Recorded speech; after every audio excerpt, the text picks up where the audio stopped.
இத்தல நீரைகணி அப்பம் மூடாவள் போரி கப்பிய கரிமுகன் அடிப்பேணி கற்றிடும் அடியவர் புத்தியில் உரைபவ கற்பகவன வினை கடிதேகும் மதியமும் வைத்திடும் மரன் மகன் மற்பொரு தீரல் முயமதையானை மத்தள வைரனை உத்தமி புதல்வனை மட்டவில் மலர் கொடு பணிவேனே தமிழடைவினை முற்படுகிறதன் முற்பட எழுதிய முதல்வோனே முப்புறம் எரிசனாட்சி மனுரை ரதம் அச்சது கொடி செய்த அதிதீரா அத்து எறது கொடு சுப்பிரமணிபடும் அப்புணம் அதன் இடையமாகி அக்குற மகளுடன் அச்சிறு முருகனை அக்கணமணமருள் பெருமா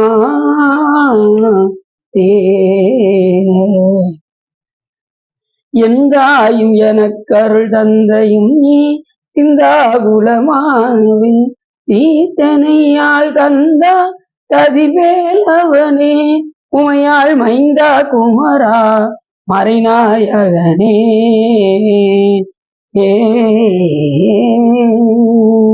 புலியர்கோன் படித்த புகழியர்கோன் கடல் போற்றி ஆளுமிசை கல்முதப்பில் அணிந்த வீரனை போற்றி பாலி திருநாவலூர் வந்தொண்டர் பதம் போற்றி ஊழிமொழி திருவாத உரத்தால் போற்றி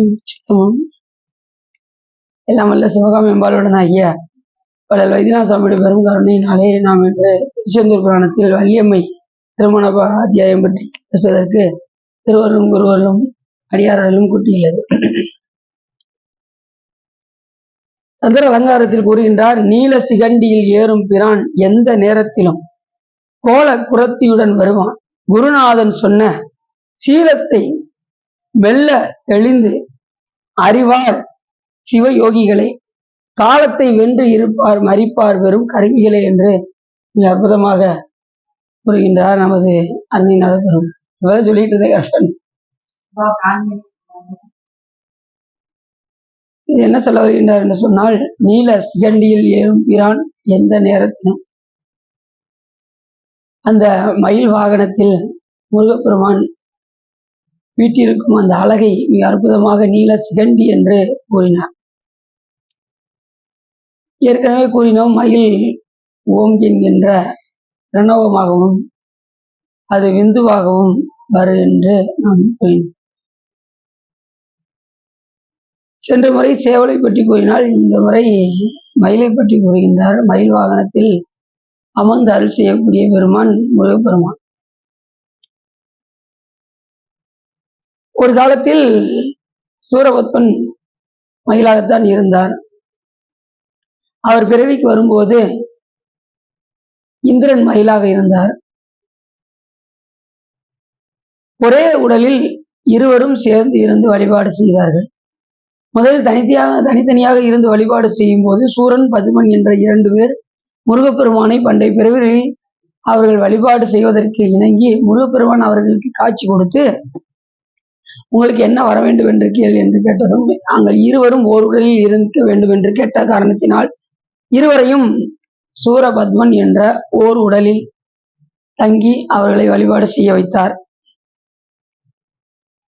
அதற்கப்புறம் மறுபடியும் மயிலாக ஆக்கி சேவலும் மயிலுமாக ஆக்கி தன்னோடு இருப்பிடமாக வைத்துக் கொண்டார் முருகப்பெருமான்.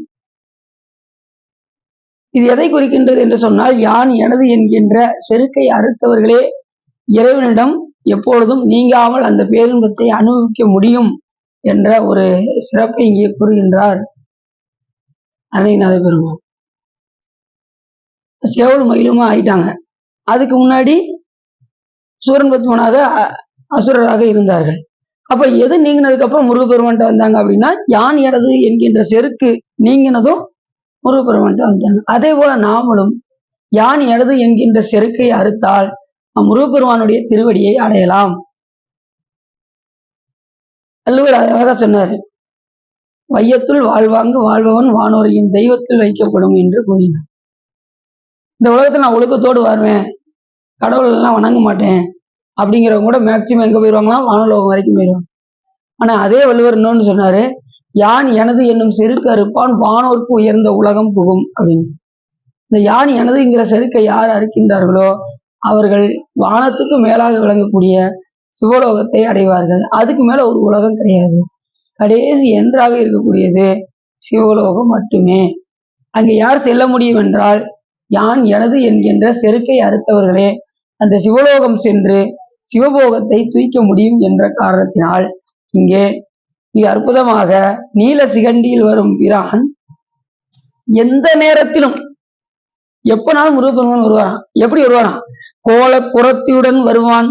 கோலக்குரத்தினா வள்ளியம்மையோடு வந்து அருள் செய்வதற்காக எந்த நேரத்திலும் முருகப்பெருமான் வந்து அருள் செய்வதற்கு வருவார்.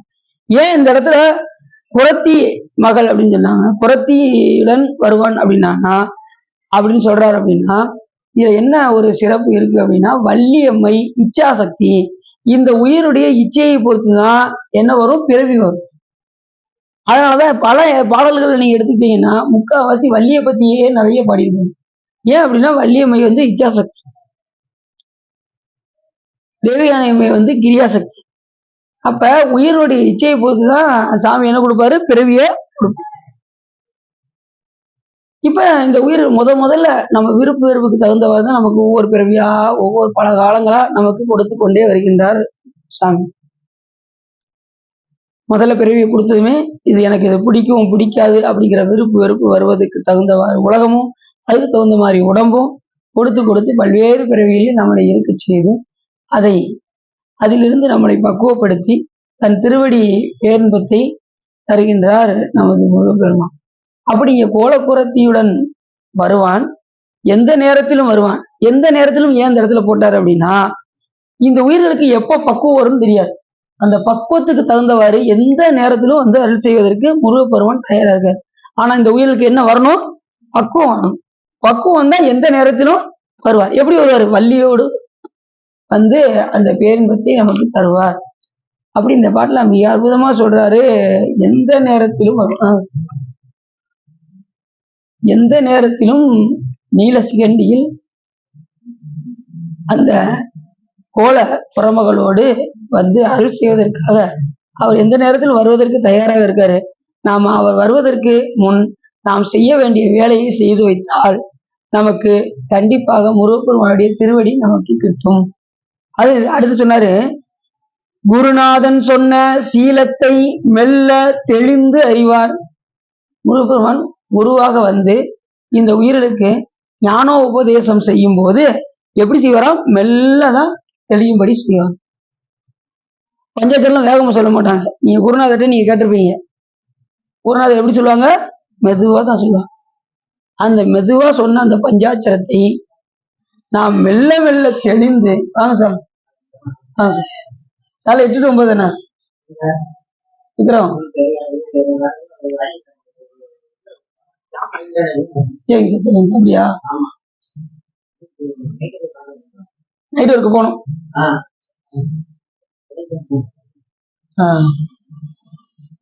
மெல்ல தெளிந்து அப்படின்னாரு. அப்ப அது குருநாதர் சொன்ன அந்த உபதேசத்தை மெல்ல குருநாதர் சொல்லுவாரு. அதை நாம் தெளிந்து அதன்படி நாம் நடந்தால், அந்த குருநாதர் சொன்னபடி நாம் இயற்றினோமானால், அந்த மந்திரத்தை சொன்னோமையானால் நமக்கு என்ன உண்டாகுனாரு? அறிவார் சிவயோகிகளே, அவர்களே சிவயோகிகள். குருநாதர் சொன்னபடி யார் நடக்கின்றார்களோ அவர்களே சிவயோகிகள். எண்ணில் ஆகமம், எண்ணில்லாத ஆகமங்களை அருளிய பெருமான் 100 கோடி ஆகமங்கள் எல்லாம் கற்று உணர்ந்தும் பெருகுதவம் சித்தியெல்லாம் பெற்றும் குருவரினால் வைத்தபடி இருக்க மாட்டாத மாந்தருக்கு சித்த சலனமாம் தினம் என்று கூட நமது குருஞான சம்பந்த பெருமான் கூறுகின்றார். இன்னைக்கு நாளைக்கு விக்கிரம் வைக்க போறாங்களா? நம்ம குருஞான சம்பந்தர் சொல்றாரு, 100 கோடி ஆகமங்கள் எல்லாம் கற்று உணர்ந்தாலும் பெருகுதவம் சித்தியெல்லாம் பெற்றாலும் குருவரினால் வைத்தபடி இருக்க மாட்டாத மாந்தருக்கு சித்த சலனமாம் தினம். அன்றாடம் சித்தம் என்ன செஞ்சுக்கிட்டு இருக்குமா? சலனப்பட்டு கொண்டே இருக்கும். குருநாதர் சொன்னபடி நடக்கவில்லை என்றால் நமது சித்தம் தெளிவடையாது. குருநாதர் சொன்னபடி நடந்தால் நமது சித்தம் தெளிவடையும். குருநாதர் சொன்ன உபதேச மந்திரத்தை வைத்துக்கொண்டு உள்ளுக்குள்ளே சொல்லிக்கொண்டே இருந்தால் நமக்கு என்ன உண்டாகும்? குருநாதர் சொன்னபடி நடந்தால், சொன்னபடி நடக்கலைன்னா சித்தம் ஒரு தெளிவாகவே இருக்காது. எந்த நேரம் எதையாவது நினைச்சு நினைச்சு நினைச்சு நினைச்சு சஞ்சலப்பட்டு கொண்டே இருக்கும் அப்படின்னாரு குருஞான சம்பந்தர். அப்ப குருநாதர் சொன்னபடி நடந்தால் நமக்கு என்ன உண்டாகும்? சித்தம் தெளிவடையும். சித்தம் சந்தோஷமா இருக்கும். எதை பத்தியும் சிந்திக்காது. இறைவனை தவிர வேற எதை பற்றியும் சிந்திக்காது. அப்படி தெளிவடையலைன்னா எந்த நேரமும் சஞ்சலப்பட்டு கொண்டே இருக்கும். அதுக்கு குருநாதருடைய உபதேசம் தேவை. அதுலயும் அஞ்செழுத்து சொல்லும் போது எப்படி சொல்லணும்னாரு? பதிவிதி என்னும் அஞ்செழுத்து அப்படின்னாரு. அஞ்செழுத்த குருநாதர் எந்த உபதேசத்தோடு எந்த நொடியில் எந்த விதத்தில் கூறுகின்றாரோ அதே விதத்தில் கூறுவது. குருநாதர் காதுல உபதேசம் செய்யும் போது எப்படி உங்களுக்கு உபதேசம் செஞ்சாங்களோ அதே முறையில் உள்ளுக்குள்ள வச்சு சொல்லுவது. வேகமாகவும் சொல்லிடக்கூடாது, ரொம்ப மெதுவாகவும் சொல்லிடக்கூடாது. குருநாதர் எப்படி உங்களுக்கு உரைத்தார்களோ அதே போல் சொல்வது. இப்போ உதாரணத்துக்கு சிவாய நம அப்படின்னு வச்சுக்கோங்களேன். சிவாய நமன் மெதுவா சொல்றாங்களா, இல்ல வேகமா சொன்னாங்களா, இல்ல அதிவேகமா சொன்னாங்களா அப்படின்னு உங்களுக்கு தெரியும். இல்ல ஏதோ ஒரு மந்திரம் என்ன உங்களுக்கு சொன்ன விதத்தில் அவர்கள் சொல்லிய விதத்தோடே சேர்ந்து நாம் சொல்லுவது, அந்த திறத்தோடே சொல்வது. அப்படி சொன்னால் குருநாதர் சொன்னபடி நடந்தால் நமக்கு என்ன உண்டாகாது? சித்தம் தெளிவடையும், சித்தம் சஞ்சலப்படாது. எத்தனை ஆகமங்களை நீங்க கற்று உணர்ந்தாலும் சரி, எத்தனை அட்டமா சித்தியே பெற்றாலும் சரி, குருவரினால் இருக்க மாட்டாத மாந்தருக்கு சித்தம் சஞ்சலப்படும், இல்லைன்னா சஞ்சலப்படாது. நிறைய பேர் பார்த்தீங்கன்னா மனசுல எதையாவது நினைச்சு நினைச்சு நினைச்சு வேதனைப்படுறாங்களா? இதுல என்ன காரணம் அப்படின்னா குருநாதர் சொன்னபடி நடக்காததுதான் காரணம். சஞ்சலப்படுது அப்படின்னா குருநாதர் சொன்னபடி நடக்கலன்னு அர்த்தம். எதையாவது நினைச்சு நினைச்சு வருத்தப்பட வேண்டியிருக்குங்க அப்படின்னா என்ன அர்த்தம்னா குருநாதர் சொன்னபடி நடக்கலான்னு அர்த்தம். குருநாதர் சொன்னபடி நடந்தா நமக்கு மன சஞ்சலப்படாது. காலையில எந்திக்கணும், சிவ பூஜை பண்ணணும், வழிபாடு பண்ணணும், அஞ்செழுத்தை ஓதணும், அஞ்செழுத்து குருநாதர் சொன்னபடி ஓதணும், பஞ்சாட்சரத்தை சொல்லும் போது நிதானமா சொல்லணும், வேகமா சொல்லக்கூடாது. சில பேர் ஜெவமாலை எடுத்தாச்சு நான் கட கட கட கட கடன்னு ஓடுது இல்ல, ஒரு நிமிஷத்துல முடிச்சுட்டு பூசை முடிச்சுட்டேங்க அப்படிங்கிறாங்க. அப்படி சொல்லக்கூடாது இல்ல, என்ன எப்படி சொல்லணும்? மெதுவா. உங்களுக்கு குருநாதர் சொன்ன விதத்துல நீங்க ரொம்ப மெதுவாகவும் சொல்ல வேண்டாம். குருநாதர் எப்படி சொன்னாங்களோ அதே மாதிரி சொன்ன மறைத்து வைத்துக் கொண்டு நிதானமாக சொல்லுங்க.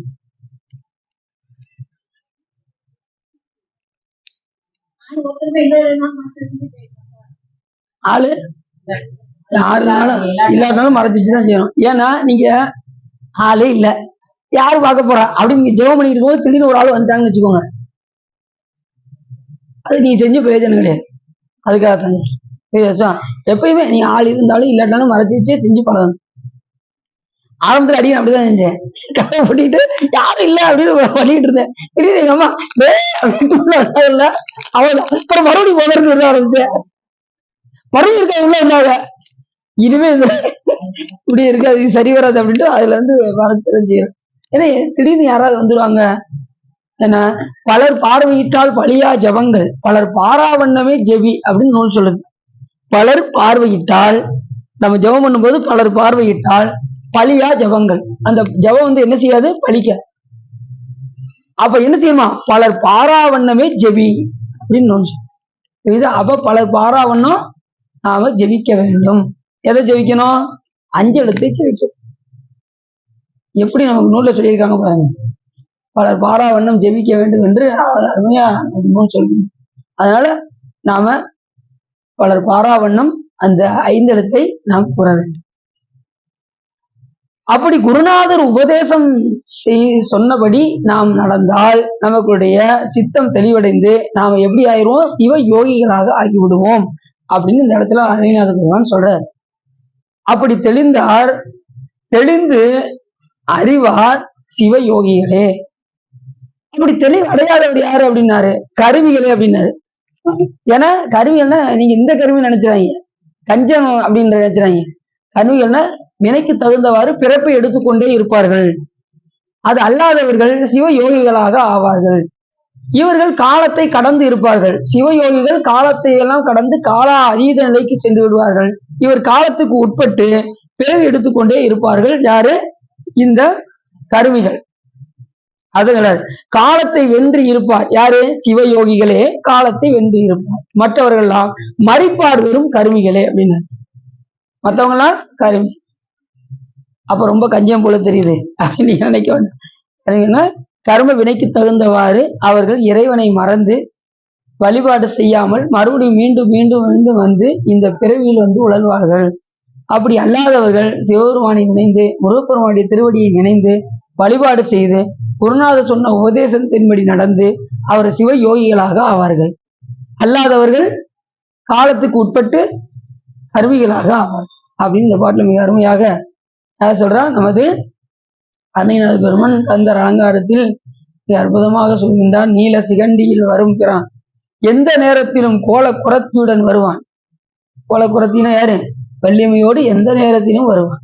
இந்த உயிர்கள் என்ன விருப்பப்படுகின்றதோ அந்த விருப்பத்துக்கு தகுந்தவாறு பிறப்பை கொடுத்து அதிலிருந்து பக்குவப்படுத்தி தன்னுடைய பேரின்பத்தை வள்ளி தெய்வயானை அம்மையோடு இருந்து நமக்கு அருள் செய்வதற்காக முருகப்பெருமான் வந்து அருள் செய்வார் என்று மிக அற்புதமாக சொல்கின்றார் நமது அருணைநாத பெருமான்.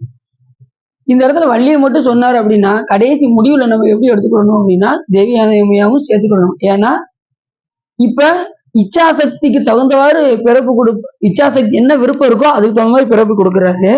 ரெண்டாவது தேவியானமையை ஏன் சேர்த்துக்கிறோம்னா நாம கிரியை செஞ்சாதான் யோக நிலை அடைந்து ஞானத்தை அடைய முடியும் என்ற காரணத்தினால் தேவியானமை என்ன சக்தி? கிரியாசக்தி. இச்சைக்கு தகுந்தவாறு கிரியை செய்ய வைத்து யோகிகளாக ஆக்கி சிவ யோகிகளாக ஆக்கி நம்ம என்ன செய்யறாரு? ஞானத்தை கொடுத்து மோட்சத்தை தருகின்றார் முருகப்பெருமான். முக்தி என்கின்ற விருப்பத்தை செய்பவன் முருகப்பெருமான் என்று நம்ம ஏற்கனவே பாடல்கள் எல்லாம் பார்த்திருக்கோம். முக்தை தரு பக்தி திருநகை அத்திக்கீரை சக்தி சரவண முக்திக்கு ஒரு வித்து குருவர என ஊதும். முத்துக்கு வித்து யாரு? முருகப்பெருமான். முக்திக்கு வித்து குருவரன் என ஊதும். குருவரனாக இருக்கக்கூடிய முருகப்பெருமான் எல்லா உயிரிடத்தும் அருள் செய்யும் விதமாக நமக்கு குருவாக யார் வருவார்னா முருகப்பெருமான் தான் நமக்கு குருவாக வருவார். நீங்க பண்டைய பிரிவில் முருகப்பெருமான வழிபாடு செய்திருந்தால் மட்டுமே நீ இங்க வந்து சிவ வழிபாட்டுல நீங்க நிலைச்சிருக்கீங்களா? அப்ப நீங்க முருகப்பெருமானா நல்லா வழிபாடு செஞ்சிருக்கீங்கன்னு அர்த்தம். அப்படின்னா தான் இங்க வர முடியும், இல்லைன்னா இங்க வரவே முடியாது. புரியுதா உங்களுக்கு? அப்ப நிறைய பேர் இப்ப இந்த பாத யாத்திரை எல்லாம் போறாங்கல்ல, முருகப்பெருமான் பாத யாத்திரை போறாங்க, சில பேர் மாலை போட்டு போறாங்க. அவங்களாம் மறுபிறவில அடியார் ஆயிடுவாங்க, சிவனடியார் ஆயிடுவாங்க. சாமி கண்டிப்பா அதுக்குரிய பலனை கண்டிப்பாக கொடுத்து விடுவார். சரி, இப்ப நம்ம கதைக்குள்ள போயிருக்கோம். சென்ற முறை பார்த்தோம், தனது அண்ணனாக விளங்கக்கூடிய விநாயகப்பெருமானை நினைந்தார் முருகப்பெருமான் என்று நம்ம பார்த்தோம்.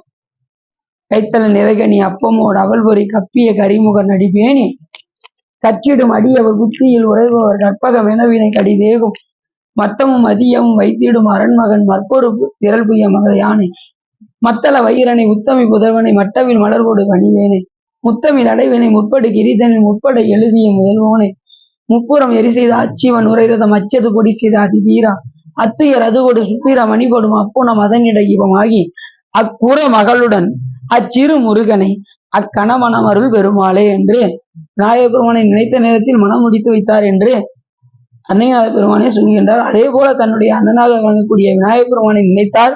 விநாயகப்பெருமான் எப்படி வந்தாரு? யானை வடிவத்தோடே வந்தார் அப்படின்னு முறை பார்த்தோம்.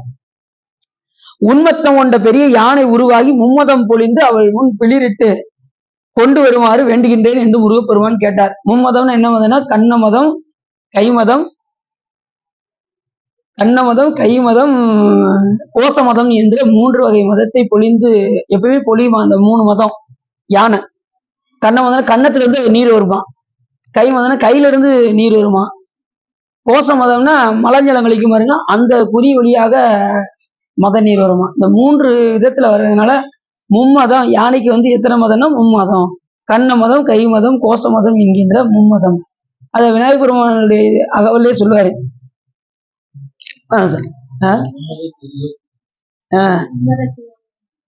3 கண்ணும் மும்மதச்சுவடும் 2 செவியும் இளங்குவன் முடியும். அந்த மும்மதச்சுவடுனா இதுதான். இந்த மும்மதம் யானை எப்பொழுதுமே பொழிது கொண்டே இருக்கும் என்று நேரத்துல சொல்றார். ரெண்டாவது, யானையுடைய வடிவம் விநாயகர் பெருமானுக்கு என்ன ஒரு சிறப்பு அப்படின்னா பிள்ளைகளை எளிதில் கவரக்கூடிய ஒரு வடிவம் விநாயகர் பெருமானுடைய வடிவம். பிள்ளைகிட்ட கிழங்க உனக்கு யாருப்பா பிடிக்கும்னு கேட்டா எல்லாரும் பிள்ளையார தான் சொல்லுவாங்க. நீ எந்த பிள்ளையாராக வைக்காங்க. அன்னைக்கு கூட உதாரணத்துக்கு இந்த சொப்படி பேசிட்டு கடைக்கு போறேன். அப்ப உனக்கு எந்த சாமி பிடிக்கும் சொல்லு அப்படிங்கிறேன். பிள்ளையார் அப்படின்னு சொல்லி பிள்ளை கரெக்டா சொல்லிச்சு. பிள்ளையார் யாரு?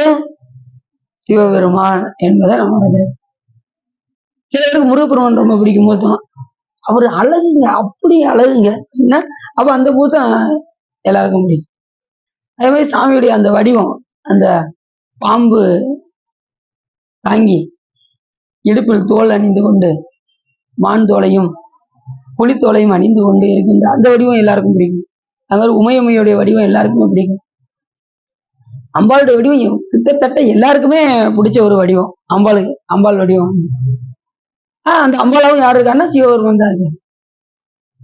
அந்த ஞானசம்பந்த பெருமானுக்கு பால் கொடுக்கும்போது சிவபெருமான் கட்டளையிட உமையம்மை உடனே ஓடுறாங்க பால் கொடுக்கறது. ஏன்னா தாய்க்கு வந்து ரொம்ப கருணை. உடனே இந்த ஆன்மாக்களை எப்படியாவது கரையேற்ற வேண்டும் என்கின்ற ஒரு ஆவல் யாருக்கு இருக்கு? சக்திக்கு இருக்கு. அதனாலதான் உடனே என்ன செஞ்சாங்க அம்மா? வெறும் பாலை கொடுக்கல, அதுல சிவஞானத்தை குலைத்து ஞானசம்பந்த பெருமானுக்கு அருந்த வைத்தார். அதனால என்னாச்சு? அவ்வளவு உடனே ஞானம் வந்து திருமுறையெல்லாம் பாட ஆரம்பித்தார் ஞானசம்பந்த பெருமான். நீங்க நம்ம கோயில்ல போங்க, வைத்தியநாத சாமி கோயிலுக்கு போங்க, சிவகாமி அம்பாளை போய் ஒரு நிமிஷம் உட்கார்ந்து பாருங்க. எப்படி இருக்குன்னு அந்த வடிவத்தை மட்டும் பாருங்களேன். உங்களுக்கு ஞானம் வருதா இல்லையான்னு மட்டும் பாருங்க. அம்பாள் பக்கத்துல போய் நீங்க உட்காந்துட்டீங்கன்னா, சிவகாமி அம்பாள் பக்கத்துல போய் உட்காந்துட்டீங்கன்னா, நீங்க என்ன நினைக்கிறீங்களோ அங்கிருந்து பதில் வரும். ஆமா சார். எல்லாரும் பல ஆண்டுகள் ஆச்சு. இப்ப வர சொல்லி விட்டாங்க. சரி. ஓகே. ஏன்னா சிவகாமியோடைய வடிவம் அந்த அளவுக்கு ஞானமயமா இருக்கும். அங்க நம்ம ஏதாவது சொன்னோம்னா அம்பாள்கிட்ட இருந்து பதில் வரும். அடியனுக்கு பல தடவை பதில் இருந்திருக்கு. அம்பாள்கிட்ட பூ கொடுக்க முடியலன்னு வருத்தப்படுற நேரத்துல ஐயரை கூப்பிட்டு இந்த தாமரை மலரை கொண்டு போய் அம்பாள் சன்னதியில வைங்க அப்படின்னா அப்படி உடனே பதில் வரும். என்ன நினைச்சாலும் அம்பாள் சன்னதியில இருந்து பதில் வரும். ஏன்னா தாய் கருணையே அதிகம். அருள் பெரும் ஜோதி சிவம், தனி பெரும் கருணை சக்தி. சிவபெருமானுடைய சங்கல்பத்தில், சங்கல்பம் தான் யாரு? சக்தி. இப்ப சாமி நினைப்பாரு, அதை முடிப்பதுதான் சக்தி. சாமி நினைப்பதை முடிப்பது யார் முடிப்பா? சக்தி முடிச்சு. அதனாலதான் அதை கருணை என்று வைத்தார்கள், சக்தி என்று வைத்தார்கள், திருவருள் என்று வைத்தார்கள். நீங்க எது செஞ்சாலும் என்ன சொல்றீங்க? எல்லாம் சாமியோட திருவருளுங்க அப்படிங்கிறீங்களா? அப்ப யாரு? திருவருள்னா சக்தின்னு அர்த்தம். ஏன்னா ஏன் அந்த இடத்துல சிவபெருமானுடைய திருவருள் ஏன் சொல்றோம் அப்படின்னா, சாமியுடைய திருவருள் தான் நமக்கு எல்லாத்தையும் கூட்டி வைக்கணும். ஒரு விஷயத்த நீ எடுத்துக்கிட்டீங்க அப்படின்னா எல்லாம் சாமியோட திருவிழாவை நடந்துச்சுங்க அப்படின்னா திருவருள் வந்துதான் அதை செய்ய முடியும். வேற நம்மளால செய்ய முடியாது. அதான் எல்லா இதுலயும் சாமியுடைய திருவருள். சுந்தரம் சாமி என்ன சொன்னாரு? அந்த தண்ணீரை அருந்திய பின் சிவபெருமான் திருவருள் போல் உள்ளது அப்படின்னாரு. ஏன்? திருவருளா சக்தி. புரிஞ்சுச்சா? எப்பயுமே சக்தியும் சிவத்தையும் பிரிக்கவே முடியாது. சூரியனை வந்து அதோட கதிரை பிரிக்க முடியுமா? எப்பயுமே பிரிக்க முடியாது. அதுபோல சாமியும் சக்தியும் எப்பயுமே பிரிக்க முடியாது. சிவம் சக்தியா பிரிப்பற்ற நிலையில இருக்கும். பாலும் அதோட சுவையை பிரிக்க முடியுமா? பாலும் தண்ணியை பிரிச்சிடலாம், பாலினுடைய சுவையை பிரிக்க முடியாது பால்ல இருந்து. அது போல சிவமும் சக்தியும். பால்ல தண்ணி கலந்துட்டோம்னா அது உயிரும் சிவமும் போல. இரு பொருள் ஆனா ஒரே தன்மையில இருக்கு. ஆனா பொருள் எத்தனை பொருள்? ரெண்டு பொருள். தண்ணி தனியா, பால் தனியா. தண்ணி தனியா, உப்பு தனியா. அது இரு பொருள். பிரிச்செடுக்கணும், எடுத்துடலாம். அதுபோல உயிரும் சிவமும் பிரிப்பற்ற நிலையில் இருப்பது சிவமும் சக்தியும். அதுதான் பிரியாவிடைனே பேரு. சாமிக்கு என்ன பேரு? பிரியாவிடை. தனியா அது சக்திய தேர்ல வச்சு கொண்டு வருவாங்க. அந்த மூத்தத்தை நடுவில் முருகப்பெருமானோடு சேர்ந்து கொண்டு வருவாங்க. பாத்திருக்கீங்களா? எந்த தேர்ல நீங்க போனாலும் சச்சிதானந்த மூர்த்தியாகத்தான் சிவபெருமானை கொண்டு வருவாங்க. சுவாமி சக்தி பிரிப்பட்ட நிலையில இருக்கும்போது நடுவுல முருகப்பெருமான் ஆனந்தமயமாக அங்கே குழந்தையாக இருப்பார். பாத்தீங்கன்னா தெரியும். நம்ம கோயில்லையும் சரி, எந்த கோயில்னாலும் அந்த சோமாஸ்கந்த மூர்த்தியை தான் தேரில் வைத்து கொண்டு வருவார்கள். வாங்க, தேரில் வைத்து கொண்டு வருவார்கள். பஞ்சமூர்த்தி புறப்பாடு இருந்ததுன்னு வச்சுக்கோங்க. பஞ்சமூர்த்தி புறப்பாடுல முதல் யார் வருவா? விநாயகப் பெருமான், அடுத்து முருகப்பெருமான், அப்புறம் சுவாமி அம்பாள் சேர்ந்து, அப்புறம் அம்பாள் மட்டும் தனியா, அதுக்கப்புறம் கடைசி சண்டேச நாயனார். ஏன்னா இருவகை சக்தியை பிரிச்சு காட்டுவதற்காகத்தான் அங்க 2 அம்பால பிரிச்சு காட்டுவாங்க. முதல்ல இருக்கக்கூடிய சுவாமி அம்பாள் பிரிப்பற்ற நிலையில் இருக்குவாங்க. அது என்ன சக்தி அப்படின்னா சாதான்ய சக்தி என்று பெயர். பின்னாடி இருக்கக்கூடிய தனி அம்பாள வர்றாங்க பாருங்க, அது பரிக்கிற சக்தி என்று பெயர். இப்ப நம்ம கோயில்ல சிவலிங்க பக்கத்துல இருக்கு பாருங்க மனோன்மணி தாய், அவங்க யாரு? சாதான்ய சக்தி. தனியா சிவகாமிபாள் இருக்காங்க பாத்தீங்களா, அது பரிக்கிற சக்தி என்று. பரிக்கிற சக்தினா வேற ஒண்ணும் இல்ல, இந்த உலகத்தை இயக்குவதற்காக துணைக்கு பயன்படுத்தக்கூடிய சக்தின்னு பேரு. இப்ப இந்த மாயை இருக்குல்ல, இந்த மாயை வச்சுதானே சாமி இயக்குறாரு. இந்த மாயை சிவபெருமானுக்கு பரிக்கிரக சக்தி. இந்த மாயாகிய உலகம் இறைவனுக்கு பரிக்கிரக சக்தி, அது ஒரு சக்தியாக வரும் சிவபெருமான். இந்த உயிர்களுக்கு 2 வகை சக்தியை பயன்படுத்துறாரு. பக்குவமற்ற காலத்தில் துரோகண சக்தியை பயன்படுத்துறாரு. இந்த உயிர்களுக்கு பக்குவம் வந்ததுக்கு அப்புறம் அதே சக்தி தான் என்னதான் மாறுது? அருட்சக்தியாக மாறுகின்றது. முதல் என்ன சக்தியா இருந்துச்சு? துரோதான சக்தி, அதாவது மறைப்பு சக்தியா இருந்த சக்தி பக்குவம் வந்த காலத்தில் அது திருவருட்சக்தியாக மாறும். சக்தி ஒன்றுதான், அதனுடைய காரியங்கள் பலவாக இருக்கும். புரியுது உங்களுக்கு? சக்தி ஒன்று, அதனுடைய காரியங்கள் பல. மன்னன் ஆணையிட்டா மன்னன் அதை செய்ய மாட்டாரு, அது மந்திரிட்ட சொல்லுவாரு, மந்திரி காவலர்கிட்ட சொல்லுவாரு, காவலர் அதுக்கப்புறம் அதுக்குரிய தண்டனையை கொடுப்பார். அதே போல சக்தி எப்பயுமே ஒன்றுதான். உடனே லட்சுமி, சரஸ்வதி, கங்கை இப்படின்னு நிறைய சக்தியை நம்ம சொன்னாலும் அதனுடைய காரியங்கள் தானே ஒழிய எப்பயுமே திருவருட் சக்தி தான், ஒரே சக்தி தான். அது எப்பயுமே சிவத்தோடு இருந்து பிரிப்பற்ற நிலையில் இருக்கும். புரியுதா உங்களுக்கு? அப்படி விநாயகப் பெருமான் மும்மதம் பொழிந்து கொண்டு வருமாறு முருகப்பெருமான் வேண்ட, அண்ணனடை மெல்லிய முன் வழுதியல் அந்த இடத்தில் அடியேனும் சேர்வன், உமது தோற்றம் கண்டு அஞ்சி மயிலாளம் அவளும் அவ்விடம் சேர்வன். அவ அழகிய மென்மை குயங்களும் மார்பில் அழுந்தும் இதழ் முதல் துளியை பருகி கண்ணியின் புனித மேனியை கலந்து கருவில் கொண்டு போர் நடத்தும் கார்மனது நாடகத்தையார். உடனே இப்ப என்ன சொல்றாரு அப்படின்னா, அண்ணனை கேட்கிறாரு, இந்த மாதிரி அண்ணன் நீங்க வந்தீங்கன்னா அவ பயப்படுவா, நான் என்ன பண்ணுவேன், அதுக்கப்புறம் அவருடன் சேர்வதற்கு வாய்ப்பாக இருக்கும் என்று சொல்கிறேன். இப்ப என்ன செஞ்சாங்க? அழகுமய அனங்கை வைதிக வேள்வி சாட்சியாக தாமரை ஆசனத்தில் தங்கிய பிரம்மனும் குளிர்ந்த துளசி மாலை புனைந்த மகுடத்தையுடைய மாமனான திருமாலும் அமரர் அனைவரும் அறியுமாறு அடியன் திருமணத்தை நிறைவு செய்து கொள்வன் என்று அழகிய மார்களால் 5 கர கணபதியை அர்ச்சித்து வணங்கி சென்று அருள் செய்க என்று குறையிறந்து கொள்ளும். இப்ப எல்லாருமே என்ன செஞ்சாங்க? விநாயகப் பெருமானை வேண்டாங்க. எல்லாருமே முருகப்பெருமானுடைய திருமணத்தை நடத்தி கொடுக்க வேண்டும் என்று திருமாலில இருந்து பிரம்மால இருந்து எல்லாருமே என்ன பண்றாங்க? எந்த ஒரு இதா இருந்தாலும் விநாயகப் பெருமானை வணங்காம எந்த காரியம் செய்தாலும் அந்த காரியம் வெற்றி ஆகாது. எந்த காரியம் செய்தாலும் விநாயகப் பெருமானை வழிபட்டு செய்தால் அந்த காரியம் வெற்றி ஆகும். விநாயகப் பெருமானை நீங்க கியூல நின்று பார்க்க வேண்டிய அவசியமே இல்லை. எங்கேயாவது கியூல நிற்பாங்க பார்த்துருக்கீங்களா? பார்க்க மாட்டாங்க. ஏன்னா எல்லா இடத்துலயுமே விநாயகப் பெருமான் இருப்பாரு, எல்லா தெருக்கள்லயும் இருப்பாரு, தடுக்கி விழுந்த இடத்துல எல்லாம் விநாயகப் பெருமான் இருப்பாரு.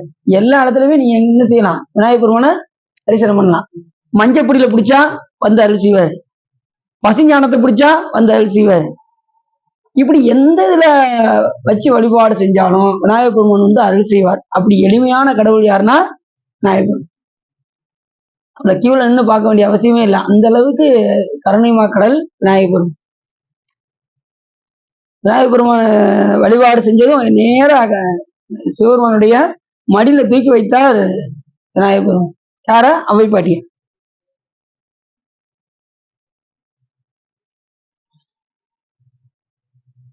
இப்படி எண்ணில்லாத சிறப்பு விநாயகப் பெருமானுக்கு. அது 5 கரத்தனை, ஆணை முகத்தனை, இந்தின் இளம்பிறை போலும் ஜெயிச்சனை, நந்தி மகந்தனை, ஞான குழந்தினை, புந்தியில் வைத்து அடி போட்டு அது போட்டு வேண்டியது தானே.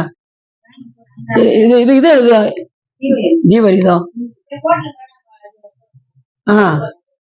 சரி, முன்னாடி கூட வச்சிருங்க சாமி பக்கத்துல.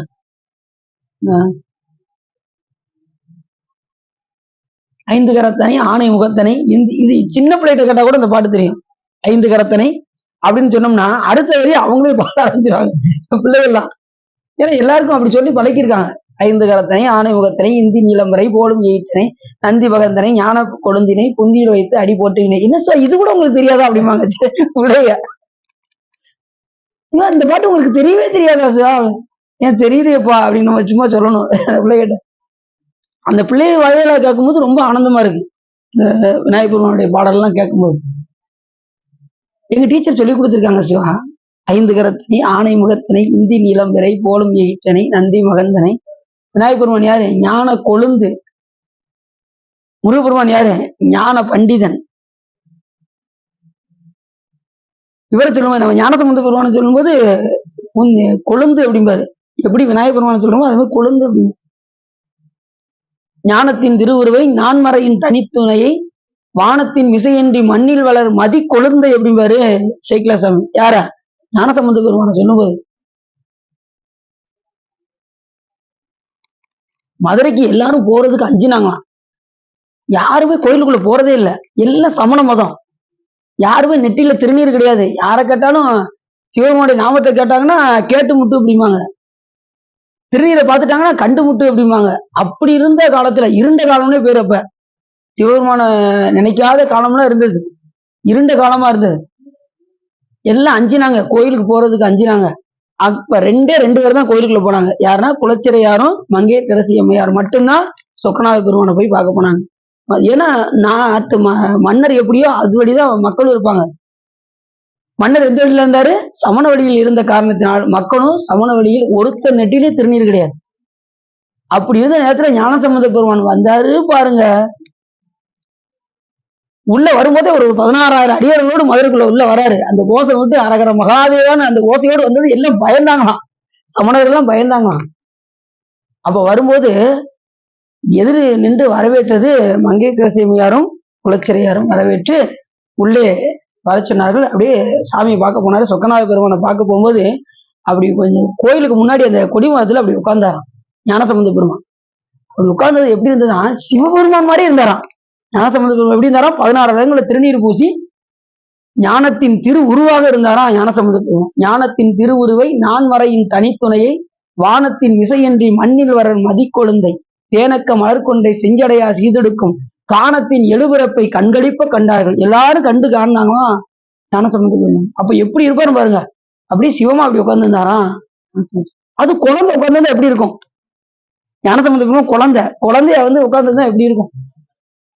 ரொம்ப அழகு, அளவும் அழகு ஞானசம்பந்த பெருமான். அப்படி வந்து சைவத்தை வளர்த்தாரு ஞானசம்பந்த பெருமான். வந்து சமணர்களை எல்லாம் ஓட்டி ஒவ்வொருத்தரும் ஒவ்வொரு திசைக்கா ஓடினாங்க. அதுல புத்த மதத்துக்காரங்களாம் இங்கிட்டு இலங்கை போயிட்டாங்க. சமண மதத்துக்காரங்க ஜப்பான் பக்கம் போயிட்டாங்க. அங்கிட்டு நிறைய பேர் அங்கிட்ட ஓடிட்டாங்க. இப்பதான் சமண மதம் எங்கேயும் இல்லை. முன்னாடிலாம் ரொம்ப தலை துவங்கி இருந்தது. ஏன்னா அவங்க கேட்ட கேள்விக்கெல்லாம் பதில் சொல்லியே வளர்ந்த சமயம் நம்ம சைவ சமயம். அவங்க கேட்ட எல்லா கேள்விக்கும் பதில் சொன்னது நம்ம சமயம். அதனால நம்ம சைவத்தை நிலைநாட்டியவர்கள் நம்ம நால்வர் பெருமக்கள், மறந்துடக்கூடாது. இல்லைன்னா இன்னைக்கு நம்ம திருநீர் பூச முடியாது, ரொம்ப சிரமம். சிவநாமத்தை சொல்ல முடியாது, ரொம்ப கஷ்டமா இருந்திருக்கும். அவங்கெல்லாம் வந்து நிலைநிறுத்தி சிவத்தை வழிபாடு செய்த காரணத்தினால் நம்மளாம் இன்னைக்கு திருநீர் பூசி இறைவனை வழிபாடு செய்யக்கூடிய ஒரு நல்ல காலம் நமக்கு வந்து. எத்தனை திருமுறைகள்லாம் நம்ம எடுத்து பாடுறோம். இதெல்லாம் யாருடைய நால்வர் பெருமக்கள் இல்லைன்னா நமக்கு இந்த இதெல்லாம் நமக்கு கிடைச்சிருக்கோம். ஏற்பட்ட சிறப்பு. அதனாலதான் நம்மளுடைய வாட்ஸ்அப்ல நீங்க பாத்தீங்கன்னா நால்வர் படத்தை தான் வச்சிருக்கீங்க. வச்சிருக்கீங்களா? ஏன்னா நம்மளுடைய வழி எந்த வழி அப்படின்னா வாட்ஸ்அப்ல பாத்துக்கோங்க அப்படின்றது. நீங்க எந்த வழிங்க? என்னுடைய வாட்ஸ்அப்ல நீங்க பாத்துக்கிட்டீங்கன்னா தெரிஞ்சிடும். அவங்க பாப்பாங்கல்ல, ஓ நால்வர் வழியா? அதேதான். ஒருத்தர் பார்த்துட்டு மறுநாள் வந்து கேட்டாரு, சார் நீங்க நால்வர் படத்தை வச்சிருக்கீங்க, அந்த வழிதான் அப்படின்னு. ஓ நீங்க நால்வர் வழியா அப்படின்னு. ஆமா அப்படின்னதும், நால்வழி சாலையை பிடிச்சா சீக்கிரமா சென்னை போயிடலாமா போக முடியாது அப்படின்னு கேட்டேன். ஆமா நால்வழி சாலையை பிடிச்சா சீக்கிரம் போயிடலாம். அதே போல நால்வர் பெருமக்களை கடைபிடிச்சா சீக்கிரம் போயிடலாம் சிவபெருமான்ட்ட அப்படின்னு. அப்படியா சரி அப்படின்னு. நமக்கு நால்வர் கொள்கை தான். திருஞான சம்பந்த பெருமான், திருநாவுக்கரசு பெருமான், சுந்தரம் சுவாமிகள், மாணிக்கவாசகர். நால்வரை கடைபிடிச்சா நம்ம நாசூக்க வேகமா போயிடலாம். அந்த அளவுக்கு தனிச்சிறப்புடையது. அதனால அத்தனை பேரும் 5 கணபதியை அச்சித்து வணங்கி அருள் செய்க என்று வேண்டினார்கள். அடர்ந்த ஒளி வேல் இளையவனுக்கு உண்டான அளவில் படாத காதலை கண்ட ஐந்து திருக்கர கணபதியினர் 5 கரமும் 5 வேலையை செய்யும். விநாயகர் பெருமானுடைய 5 கரமும் என்னென்ன ஏற்கனவே நான் பல சொற்பொழில சொல்லியிருக்கேன். 5 திருக்கரம் என்னென்ன செய்யும் சொல்லுங்க பார்ப்போம். சிவா நீங்க சொல்லிக்கிட்டே இருங்க, இந்த கேள்வி மட்டும் கேட்டுறாதீங்க. ஒரு திருக்கரம் என்ன செய்யும்? ஒரு திருக்கரம் தேவர்களுக்காக, ஒரு திருக்கரம் தன் தாய் தந்தையை பூசிப்பதற்காக, ஒரு திருக்கரம் தனக்காக. கையில லட்டு வச்சிருப்பாரு பார்த்திருக்கீங்களா? அது தனக்காக ஒண்ணு வந்து தேவர்களுக்காக, ஒன்று வந்து தாய் தந்தையரை பூசிப்பார். துதிக்கையில் என்ன வச்சிருப்பாருன்னா கலசம் வச்சிருப்பாரு. அது தாய் தந்தையரை முதல்ல தாய் தந்தையரை பூசிக்க வேண்டும் என்று சொல்லிக் கொடுத்தது யாரு? விநாயகர். இப்ப யாராவது தாய் தந்தையர்கிட்ட சொல்லிட்டு எங்க வெளியில போறாங்களா? ஆனா நீங்க ஒண்ணு, யாருமே வெளியில போகும்போது தாய் தந்தையர்கிட்ட சொல்றதும் கிடையாது, அவங்கள வளம் வர்றதும் கிடையாது, அவங்க ஆசீர்வாதம் வாங்குறதும் கிடையாது. அப்படி ஆகி போச்சு காலம். இப்ப அந்த காலத்துல எங்கேயும் வெளியில போனா வீட்டுல சொல்லிட்டு போவாங்க, இங்க போறேன் அங்க வாரேன், அப்படி ஒரு இடத்த சொல்லிக்கிட்டது. சிவா இப்ப நாங்க சொல்ல மாட்டோம். ஏங்க சொல்ல மாட்டீங்க? இப்ப போன் இருக்குல்ல, போன்ல சொல்லிக்கிறோம் அப்படிங்காங்க. போன் இருக்கு, எங்கதான் நாங்க போயிட்டு நாங்க சொல்லிக்கிடுவோம், சொல்லிட்டு போகணும்னு அவசியம் இல்லையே, எங்கதான் போன் போட்டாங்க நாங்க இங்க இருக்கோம் வெளியில போறோம் அப்படிங்கிறாங்க. அது அழகு அல்ல. எங்க போனாலும் தாய் தந்தையாட்ட வேலைக்கு போயிட்டு வரேன் அப்ப நம்ம தேடாம இருப்பாங்கல்ல, அவங்க நிம்மதியா இருப்பாங்க. வேலைக்கு போயிட்டு வரேன். சிலர் பார்த்தீங்கன்னா நைட்டு 11 மணி ஆனாலும் வர மாதிரி தாய் வந்து ரொம்ப பதறி போயிருப்பாங்க. அவங்க ரொம்ப வருத்தமுடையெல்லாம் செய்யற ஆளுகள்லாம் உண்டு. அப்படி நிறைய வீட்டுல தாய் தந்தையார கதற விடுற ஆளுகள்லாம் நிறைய இருக்காங்க. கதறட்டும், என்ன பெத்தாங்கல்ல கதறட்டும் அப்படின்னு சொல்ற ஆளுகள்லாம் இருக்காங்க. தாய் தந்தையர் வேதனைப்படுத்துறதுக்கு சில பேர்லாம் இருக்காங்க. அதெல்லாம் எவ்வளவு பெரிய முட்டாள்தனங்கிறது தெரிய மாட்டேங்குது. தாய் தந்தையர்லாம் நம்ம கிடையாது அப்படின்னு நினைக்க மாட்டாங்க. அப்படி நிறைய பிள்ளைகள் சென்னையில இருக்காங்க. சென்னையில பார்த்ததுனால சொல்றேன். தாய் தந்தையரை வேதனைப்படுத்துற பிள்ளைகள்லாம் இருக்காங்க. நிறைய இடத்துல இருக்காங்களா? அது வேறையா? இருக்கலாம், நிறைய இடத்துல இருக்கலாம். சரி, நீங்க எங்க போனாலும் சொல்லிட்டு போவீங்களா? நான் போறதே இல்லை அப்படிங்களா? அப்படி எங்க போனாலும் நம்ம என்ன செய்யணும், சொல்லிட்டு போனோம். அதாவது ஒன்று தாய் தந்தையரை பூசிப்பதற்காக, ஒன்று தேவர்களுக்காக, மற்றொன்று தனக்காக, மீதி 2 திருக்கரம் இருக்கலாம். அது யாருக்கு சொல்லுங்க பார்ப்போம். அதெல்லாம் நம்ம உயிர்களுக்காக. பாசா அங்குசம் 2 வச்சிருப்பாரு விநாயகர் பெருமான். அந்த பாசா அங்குசம் யாருக்கு? நமக்கு. இந்த யான் எனது என்கின்ற செருக்கை நீக்குவதற்காக சாமி பாசா அங்குசம் வச்சிருக்காரு. யானையை அடக்கிறதுக்கு ஒரு இது வச்சிருப்பாங்க பார்த்திருக்கீங்களா? அது மாதிரி நம்ம கிட்ட ஆணவ வலிமை அதிகமா இருக்கு. அதை அடக்கிறதுக்காகவே விநாயகர் பெருமான் என்ன வச்சிருக்காரு? சாட்டை. சாட்டை வச்சே அடிப்பாருங்க அப்படிங்கிற. அது பாசாங்குசன் பேரு, அதுக்கு பேரு.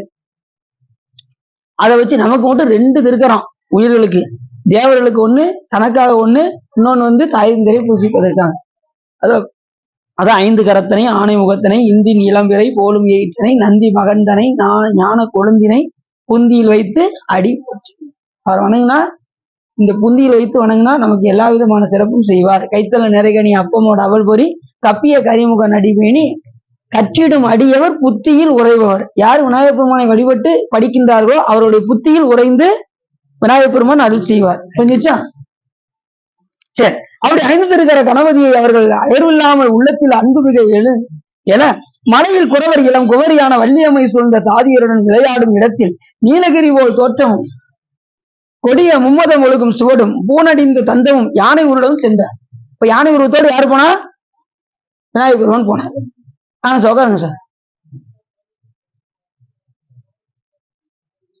சார், யானை பிரிட்டு வருதலும் குறவர் குலமான் போன்ற பூங்குடியான வள்ளியம்மை வெதும்பும் திருவுள்ளம் ஆகி இன்று எனக்கு அடைக்கலம் அளிப்பவர் யாவர் என்று ஏக்கமிக்கு கவலை கொண்டு இருந்து இருகன் மலை சிந்த பஞ்சு போலும் திருவுகள் சிவக்க மெல்லிய நுண்ணிடை குயங்களும் பாரம் தாங்காது வஞ்சி கொடி போல் துவண்டு தள்ளாட அயர்ந்து உழன்ற அம்மையத்தில் இப்ப யானை வந்ததும் அம்மையார் என்ன செஞ்சாங்க? வள்ளியம்மையார் பயந்தார். பயந்து நேரம் எங்க வந்தாங்க? முருகப்பெருமானை நோக்கி வந்தாங்க. பயந்துட்டு யானை வர்றாங்க. யானை வந்து தெரிஞ்சதுமே உடனே யார்கிட்ட ஓடி வராங்க? கந்த பரமனாக விளங்கக்கூடிய முருகப்பெருமானை நோக்கி வள்ளியம்மை நோக்கி வருகின்றார்.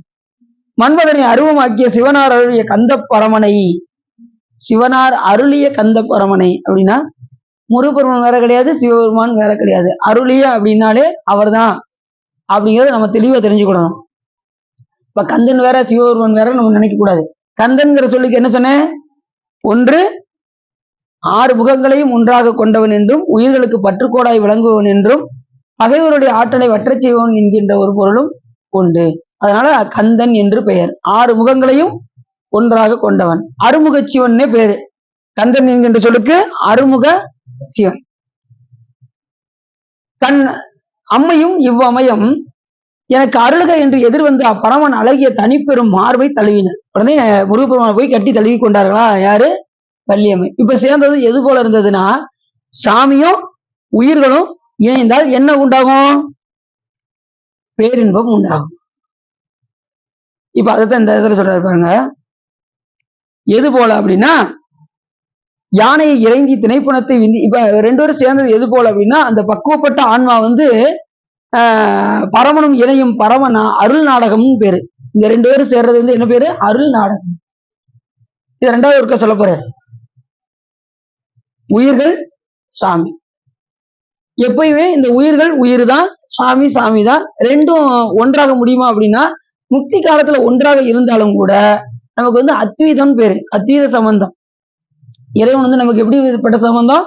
அத்வீத சம்பந்தம். அத்வைதம் வேற, அத்வீதம் என்பது வேற.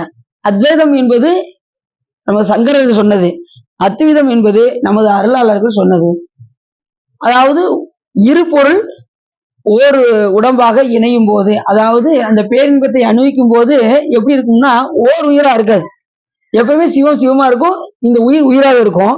அந்த பேரின்பத்தை அனுபவிக்கும் போது இப்ப எல்லையில்லாத ஆனந்தத்துல சாமி இருக்காரு. இந்த உயிர்கள் எந்த அளவுக்கு அந்த ஆனந்தத்தை பருக முடியுமோ அந்த அளவுக்கு தான் பருக முடியுமே தவிர முற்றிலும் பருக முடியாது. இந்த உயிர்களால இறைவனுடைய பேரின்பத்தை முழுமையாக இது அனுபவிக்க முடியாது. ஒரு எல்லை வரைக்கும், அதாவது அதை நுகர்ந்து கொண்டே இருக்கும். முக்தி காலத்துல அந்த பேரின்பத்தை நுகர்ந்து கொண்டே இருக்கும். எல்லையில்லாத இறைவனுடைய ஆற்றலை நுகர்ந்து கொண்டிருக்குமே தவிர எப்பயுமே உயிர் உயிர் தான், சிவன் சிவன் தான். இறைவனை மறந்து அடுத்த நிமிஷமே எங்க வந்துடும் உயிரானது? பிறவிக்கு வந்துடும். இறைவனை எந்த நிலையிலும் என்ன செய்யக்கூடாது? மறக்கக்கூடாது. பக்கத்திலே ஆணவமும் இருக்கும். கைலாயமே சென்றாலும் எது இருக்கும்? ஆணவம் இருக்கும். சாமி போட்டு மிதிக்கிறாரா? நடராஜ மிதிச்சிருக்காரா? மிதிச்சாலும் அது என்ன செய்யுது? கொஞ்சம் தலையை பிடி தூக்கி நிக்கா, அதுதான் நம்ம ஆணவம். இறைவனை மறந்தா அடுத்த நிமிஷமே எது பற்றிக்கணும்? பக்கத்துல நிக்கும் ஆணவம். நீ மற பாப்போம், உன்னை உடனே பற்றுறேன் அப்படின்னு சொல்லி எது நிக்கும்? ஆணவம். ஆனா திணை இவர் சொல்லுவாரு, பணக்கை மும்மலம் வேடம் முடித்தவன் நினைப்பவர் மனம் கோயிலா கொண்டவன் அனைத்தெழும் அம்பல கூத்தனை திணைத்தொழுதும் மறந்துவனும். திணைப்பொழுது கூட நம்ம என்ன செய்யக்கூடாது இறைவனை. ஏன்னா அவனுடைய கருணை எப்படி, எவ்வளவு உபகாரம் நம்ம செஞ்சாலும் நாம் என்ன செஞ்சிடறோம்? ஈஸியா மறந்துட்டு நம்ம வேலையை பார்த்துட்டு தான் இருக்கோம். செய்கின்ற ஒவ்வொரு உபகாரத்தையும் நினைந்து நினைந்து நினைந்து அட்டகில்லேன் அடியேன் அரசே அவனிதளத்து ஐம்புலனாய சேர்த்தியிலிருந்தா சிந்தை செய்து சிவன் எம் பெருமான் என்று ஏத்தி ஊற்று மணல் போல் நெக்கு நெக்கு உள் உருகி உருகி ஓலமிட்டு போற்றி நிற்பது என்று கொள்ளோ என் பொல்லா மணியை புணர்ந்து போற்றிக்கிட்டே இருக்கணும் சிவபெருமான. ஏன் செய்கின்ற உபகாரம் அப்படி. ஒவ்வொரு நொடி பொழுதும் நம்ம இந்த உயிரை தாய் கருவுல இருந்து ஒவ்வொரு நிலையிலையும், ஒவ்வொரு திங்கள்லையும், ஒவ்வொரு வாரமும், ஒவ்வொரு நாளும், ஒவ்வொரு நிமிஷமும், ஒவ்வொரு நொடியும் நம்மளை பக்கத்துல இருந்தே என்ன செய்யறாரு? கருவுல இருந்து வெளியில கொண்டு வந்து அதை ஒவ்வொரு நிலையிலையும் கடந்து கடந்து கடந்து பால பருவத்துல, இளைஞன் பருவத்துல, முதியோர் பருவத்துல, எல்லா பருவத்திலையும் காத்து ஒவ்வொரு நாளும் நம்ம இறந்து இறந்து பிறக்குன்றோங்கிறது மட்டும் மறந்துடக்கூடாது. ஒவ்வொரு நாளும் நமக்கு இறந்து பிறத்தல். காலையில உயிரோடு எந்திரிச்சாதான் உண்டு, இல்லைன்னா கிடையாது. அதனால எந்திக்கும் போது கடவுளுக்கு முதல்ல என்ன செஞ்சிடணும்? நன்றியை முதல்ல சொல்லித்தான் எந்திக்கணும். எல்லாரும் பாத்தீங்கன்னா கையை 2 அது செல்போன் எடு என்ன சொல்லணும்? கை சாமி எது கொடுத்துருக்காரு? 5 நமச்சிவாயம் அப்படின்னு சொல்லி இருந்துச்சா பிரச்சனை இல்லை. செல்போன் எடு அப்படின்னு சொன்னா என்ன ஆகும்? வினை உண்டாகும். அதான் அங்கையில் 5 விரல் 5 எழுத்துமே. நம்ம நினைக்கிறதுக்காக சாமி என்ன வச்சிருக்காரு? 5 விரல். எது என்ன சொல்றதுக்கு? நமச்சிவாயன்னு சொல்றதுக்காக சாமி 5 வச்சிருக்காரு. அது என்ன சொல்லுவீங்க? நமச்சிவாயன்னு சொல்லி எதிக்கும். எதனா நீங்க எதிப்பீங்களா? சிவா இப்பதானே சார் சொல்லியிருக்கீங்க, இனிமே பாருங்க சார் நாங்க எப்படி சொல்றது மட்டும் பாருங்க அப்படிங்கிறது புரியுது. சொல்லலாம், சொல்லுங்க. சிவாயனும் சொல்லலாம். ஓம் சிவாய நம, ஓம் சிவலிங்காய நம, அஷ்டோத்திரத்தில் வருது. ஓம் சிவாய நம, ஓம் சிவலிங்காய நம, பவாய நம, பவலிங்காய நம அப்படின்னு வருது. ஆனா சிவாய நம சொல்லணும். ஏன்னா சுந்தரம் சாமிகிட்ட சிவபெருமான் பேசினாராம். எல்லா பேரும் அடியார்களோடு வர்றாரு சுந்தரம் சாமிகள். ரொம்ப பசிக்கு சுந்தரம் சாமிகளுக்கு. குருகார் வெள்ளடைங்கிற ஒரு ஊர் வருது. அந்த ஊர் வந்தது ரொம்ப பசிக்கவும், உடனே சிவபெருமானுக்கு பொறுக்க முடியல, நம்ம அடியாருக்கு இப்படி பசிக்குது. உடனே ஒரு பந்தல் அமைத்து சாமி சாப்பாடுலாம் தயார் பண்ணி ரெடியா நிக்கிறாரு. ஒரு அந்தன வடிவில் நிக்கிறாரு. சுந்தரம் சாமிகள் பார்த்ததும் ஐயா சிவாய நம்ம அப்படின்னாராம். யார சொன்னா? சிவபெருமான். யாரை பார்த்து? சுந்தரம் சாமிகளை பார்த்து ஐயா சிவாய நம என பேசி அப்படிங்கிறாரு. சுந்தரம் சாமிகளை பத்தி அவருடைய புராணத்துல சேக்கிழார் சாமி சொல்றாரு. பெரிய புராணத்துல சிவபெருமான் சுந்தரம் சாமியை பார்த்து சிவாய நம என பேசினார் அப்படின்னு சொல்லி சொல்றாரு. அப்ப அடியாருக்கு அடியார் நம்ம ஒருத்தரை பார்க்கும்போது என்ன சொல்லணும்? ஐயா சிவாய நம அப்படின்னு. சிவாய நம என பேசி உடனே அத்தனை அடியார்களும் ஐயா இல்லை வணக்கையா உட்காரு உட்காரு அப்படின்னு அத்தனை அடியார்களும் அமர வைத்து சிவபெருமான் ஒத்தையில பருமாறி இருக்காரு பாத்துக்கோங்க. இப்ப நம்ம பருமாறதுக்கு ஆளை கட்டணும், சிவா கொஞ்சம் அவசரமா வேலை இருக்கு சிவா, வீட்டுக்கு நான் போயிட்டு வந்துடுறேன் அப்படின்னு என்ன செய்யறோம்? பந்தி வச்சா முன்னுக்கு வரணுமா வரக்கூடாதா? சார் அடின்னு வைக்கிறேன் சார், நீங்க எல்லாம் உட்காருங்க, அடின்னு வைக்கிறேன் அப்படின்னு முந்தி வரணும். இல்ல சார் நானு எனக்கு கொஞ்சம் முக்கியமான வேலை இருக்கு, நான் போயிட்டு வந்துடுறேன் அப்படின்ட்டு நம்ம ஓடக்கூடாது. முடிஞ்ச அளவுக்கு நாம என்ன செய்யணும்? மற்றவங்களை அமர வைத்து அடியார்கள் அந்த தன்மையோடு இருக்கணும். மற்றவர்களை அமர வைத்து முதல்ல அவங்களுக்கு எல்லாம் கொடுத்துட்டு நாம கடைசி கிடைச்சா சாப்பிடுவோம், இல்லைன்னா இருக்கட்டும் அப்படிங்கிற நிலையில இருக்கணும். முதல்ல அடியார்கள்லாம் அறந்துட்டோம் நம்மலாம். அது இன்னொன்னா மற்ற அடியார்களோட நம்மளை தாழ்த்தணும். மற்ற அடியார்களுக்கெல்லாம் நம்மளாம் ரொம்ப சாதாரண ஆளு, அவங்களுடைய மற்றவர்களுடைய ஆற்றல்லாம் அதிகம், நம்மளுடைய ஆற்றல் குறைவுன்னு நினைக்கணும். மற்றவங்களுடைய தவம்லாம் ரொம்ப கூட, அவங்க சிவபெருமானை ரொம்ப விரும்புறாங்க, நம்மளாம் என்ன நினைக்கிறோம் அப்படின்னு நம்மளை ரொம்ப தாழ்த்தணும். புரியுது அவங்களுக்கு? மற்றவர்களை விட நல்லா தெரிஞ்சுக்கோங்க. நான் எவ்வளவு சாமி கும்பிடுறேன், என்னோட பெரியவரா அப்படின்னு நினைச்சிட்டோன்னு வச்சுக்கோங்க, நம்ம சீரோக்கு போயிருவோம். சிவபெருமான் கொடுக்குற சர்டிபிகேட் என்னது? சீரோ. மற்றவர்களோட நம்ம என்னைக்கு நம்ம தாழ்வாக கருதுகின்றோமோ அன்னைக்கு சிவபெருமான் லிஸ்ட்ல நீங்க உயர்ந்த இடத்துல இருப்பீங்க. புரியுதா உங்களுக்கு? சிவபெருமானுக்கு அந்த கணக்கே அப்படித்தான். சிவபெருமான் கணக்கை புரிஞ்சுக்கிடவே முடியாது. என்னைக்கு நீங்க தாழ்வா நினைக்கிறீங்களோ நீங்க உயர்வாக இருக்க வச்சிருவாரு. நீங்க என்னைக்கு உங்க உயர்வா நீங்க நினைக்கிறீங்களோ அன்னைக்கு நீங்க தாழ்வாக ஆகிவிடுவீர்கள். ஆகையினாலே எல்லாம் அப்படித்தானே சுந்தரம் சாமியில அத்தனை அடியார்களுக்கு முன்னாடி நம்மளா ஒரு ஆளா அப்படின்ட்டு என்ன செஞ்சாரு? தியாகராஜ பெருமானை போய் பார்க்க போனாரு. அத்தனை அடியார்கள் என்ன செஞ்சாங்க? மதிக்காம போயிட்டாங்கன்னு சொல்லி ஒதுக்கி வச்சாங்க. ஆனா அவர் நினைச்சது என்னது? அத்தனை அடியார்களுக்கு நம்மளாம் ஒரு பொருளா, எந்த இருப்பது மாறு அவர் என்னையும் ஆழ்வரோ கேளீர் அப்படின்னாரு. சாமி இந்த அடியார் திருக்கூட்டங்கள்லாம் எங்கள் பெருமான் அருள் பெருமான் இருக்காரு, அவர் என்னையும் ஆட்கொள்வாரா, கொஞ்சம் கேட்டு சொல்லுங்களேன் அப்படின்னாராம். சுந்தரம் சாமியில் சொன்னாராம் திருவாரூர்ல போய், எந்த இருப்பதும் ஆறு அவர்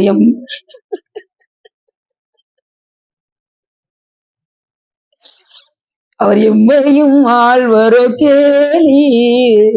அடியார் மக்களே, அரூர் பெருமான் உள்ளே இருக்கின்றாரே, அவரை கொஞ்சம் கேட்டு சொல்லுங்களேன், என்னையும் இந்த அடியார் திருக்கூட்டத்தோட என்னையும் ஒரு ஆளா ஆக்குவாரா, பெருமான் ஆக்குவாரான்னு கேட்க அக்காம விட்டுவாரா? எந்த நேரம் ஆரூர் பெருமான் நினைச்சுக்கிட்டே இருக்கிற சுந்தரம் சாமியில சிவபெருமான் விட்டுவாரா? பாட வச்சாரு, தில்லையாள அந்த பாட்டை பாட வச்சாரு. அதான் சிறப்பு. பெரிய கருணிமா கடல் தியாகராஜ பெருமான். அதனாலதான் அந்த ஊரே அடியார் திருக்கோயில்னு பேரு, பூங்கோயில் பேரு. அடியாருக்கே ஒரு கோயில் இருக்கு அப்படின்னா அது திருவாரூர் தான். அவ்வளவு ஒரு தனிச்சிறப்பு. அதனால வருஷத்துக்கு ஒருக்க எப்படியாவது அந்த தேரோட்டத்தை பார்த்து ஆக வேண்டும் என்கின்ற அந்த உரைப்போடு நம்ம எல்லாம் சென்று அதை காண வேண்டும். நம்மளே ஆட்கொள்வார். அப்படி போய்கிட்டே இருந்தா நம்மையும் ஒரு பொருளாக மதித்து சிவபெருமான் நம்மையும் ஆட்கொள்வார். எந்த இருப்பது மாறு அவர் எம்மையும் ஆட்கொரு கேளீர் என்று சுந்தரமூர்த்தி சுவாமிகள் சொல்வதற்கு இணங்க நம்மையும் ஒரு பொருளாக மதித்து அடியார் திருக்கூட்டத்தோடு இணைத்துக் கொள்வார். சரி, அப்படி அருள் நாடகம் என்று பெயர். இறைவனும் இந்த உயிர்களும் சேர்ந்து இருக்கின்ற நிலை அருள் நாடகம் என்று. யானை இறங்கி திணைப்புணத்தை உடைய விந்திய மலையில் களிப்புடன் கைகளை பற்றி மதனன் போதிய பாதகத்தை போக்கி பருந்த குயங்களின் படுதலால் வியந்து மகிழ்ந்தார். சாமியோடு சேர்ந்து இருந்ததுனால வியந்து மகிழ்ந்தார்களா வள்ளியம்மை. ஏன்னா சாமியுடைய அந்த திருமேனி எப்படி இருக்கும் யோசிச்சு பாருங்க. சாமி இப்ப வேடத்துல இருந்தாலும் கூட இப்ப முதியோர் வேடத்துல இருக்காரு, போய் தழுவுறாரு. தழுவுனது எப்படி இருக்கும்? சாமி தொட்டாலே எப்படி இருக்கும் யோசிச்சு பாருங்க. திருமணியை தொட்ட எப்படி எல்லையில்லாத ஆனந்தம் உண்டாகும், அதே போல வள்ளியம்மை போய் அணைந்தார்கள். அணைந்ததும் அவர் எல்லையில்லாத மகிழ்ச்சியை அடைந்தார்கள். மலர் இந்த கூந்தலும் மயில் சாயலுமான அம்மையை தழுவி நீ அஞ்சற்க என்று உடனே முருகப்பெருமான் கவலைப்படாத அப்படின்னாராம். அஞ்சற்க, இந்த அஞ்சற்கன்னு சொல்லக்கூடிய ஒரே சாமியார்னா சிவபெருமான் ஒருத்தர் தான், வேற யாராலையும் சொல்ல முடியாது. புலனை இந்தும் பொய்களங்கி நெறி மயங்கி அறிவழிந்து டைமேல் உந்தி அளமந்த போதாக அஞ்சே நின்றருள் செய்வான் அமரும் கோயில். யாரு? ஞானசம்பந்த பெருமான் சொல்றாரு, கவலைப்படாதீங்க, எங்கள் ஐயாற்று பெருமான் இருக்காரு, அவர் அஞ்சேன்னு சொல்லுவாரு, கவலையே படாதீங்க அப்படின்னாரு. அளமந்த போதாக அஞ்சே என்றருள் செய்வான் அமரும் கோயில். எந்த கோயில்னாரு? சிலமந்தி அளமந்து மரம் ஏறி முகில் பார்க்கும் திருவையாரே. திருவையார் ஐயாற்று பெருமான். அதுலயும் மாணிக்கவாச பெருமான் சொல்வாரு, கைகள்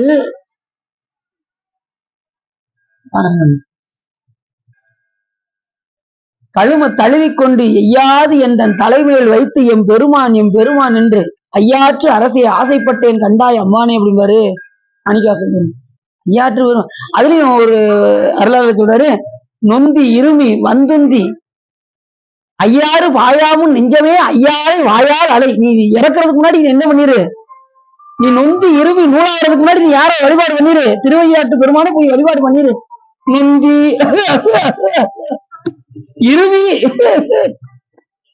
நொந்தி இருமி வந்துந்தி ஐயாறு வாயாமும் நெஞ்சமே. நீ உடம்புல ஒவ்வொரு நிலையும் வர்றதுக்கு முன்னாடி என்ன பண்ணிரு, காது வயசான காலத்துல போறதை விட்டு என்னங்க நீங்க கோயிலுக்கு சொல்றாங்கல்ல, இப்பயே இந்த வயசுலயே கிளம்பிட்டீங்களே அப்படின்னா, அந்த வயசுல காது கேட்காது, கண்ணு பார்க்க முடியாது, அந்த நேரத்துல கோயில் போய் என்ன செய்ய சொல்லுங்க பார்ப்போம். ஒண்ணு சேர வந்ததுக்கு அப்புறம் நம்ம கோயில் போய் என்ன செய்ய, இப்பவே என்ன செஞ்சிடணும், திருக்கோயில் போய் வழிபாடு செஞ்சிடணும். உடம்பு இருக்கும் போதே கோயிலாக சென்று இறைவனை வணங்கி மகிழ வேண்டும். காது நல்லா கேட்கும் போதே இவருடைய இந்த சொற்பொழிவுலாம் கேட்டு அதன்படி நடப்பதற்கான வாய்ப்பை நாம் தேடிக்கொள்ள வேண்டும். கண் இருக்கும்போது நன்றாக இறைவனை பார்த்து மகிழ வேண்டும். இந்த கண்ணு கொடுத்தது எதுக்காக? இறைவனை பார்ப்பதற்காக. கண்கால் காண்மீன்களோ கடல் நஞ்சுண்ட கண்டன் தன்னை எந்தோல் வீசி நின்றாடும் பிராந்தனை கண்கால் காண்மீன். அதுலயும் ஒருபடி மேல போய் என்ன பண்ணாரு மாணிக்கவாச பெருமானு, வெள்ளந்தான் விரிசடையாய் விடையாய் இன்னோர் பெருமானை என கேட்டு வேட்ட நெஞ்சாய் பள்ளம்தான் உருவுணலின் கீழ்மேலாக பதைத்துருவும் அவர் நிற்க என ஆண்டாய்க்கு உள்ளம்தான் என்று உச்சியளவும் நெஞ்சாய் உடம்பெல்லாம் கண்ணாயினர். எனக்கு சாமி, எனக்கு 2 கண்ணு பத்தாது சாமி, எனக்கு உடம்பெல்லாம் கண்ணு வேணும் சாமி உன்னை பாக்குறதுக்கு அப்படின்னாரு.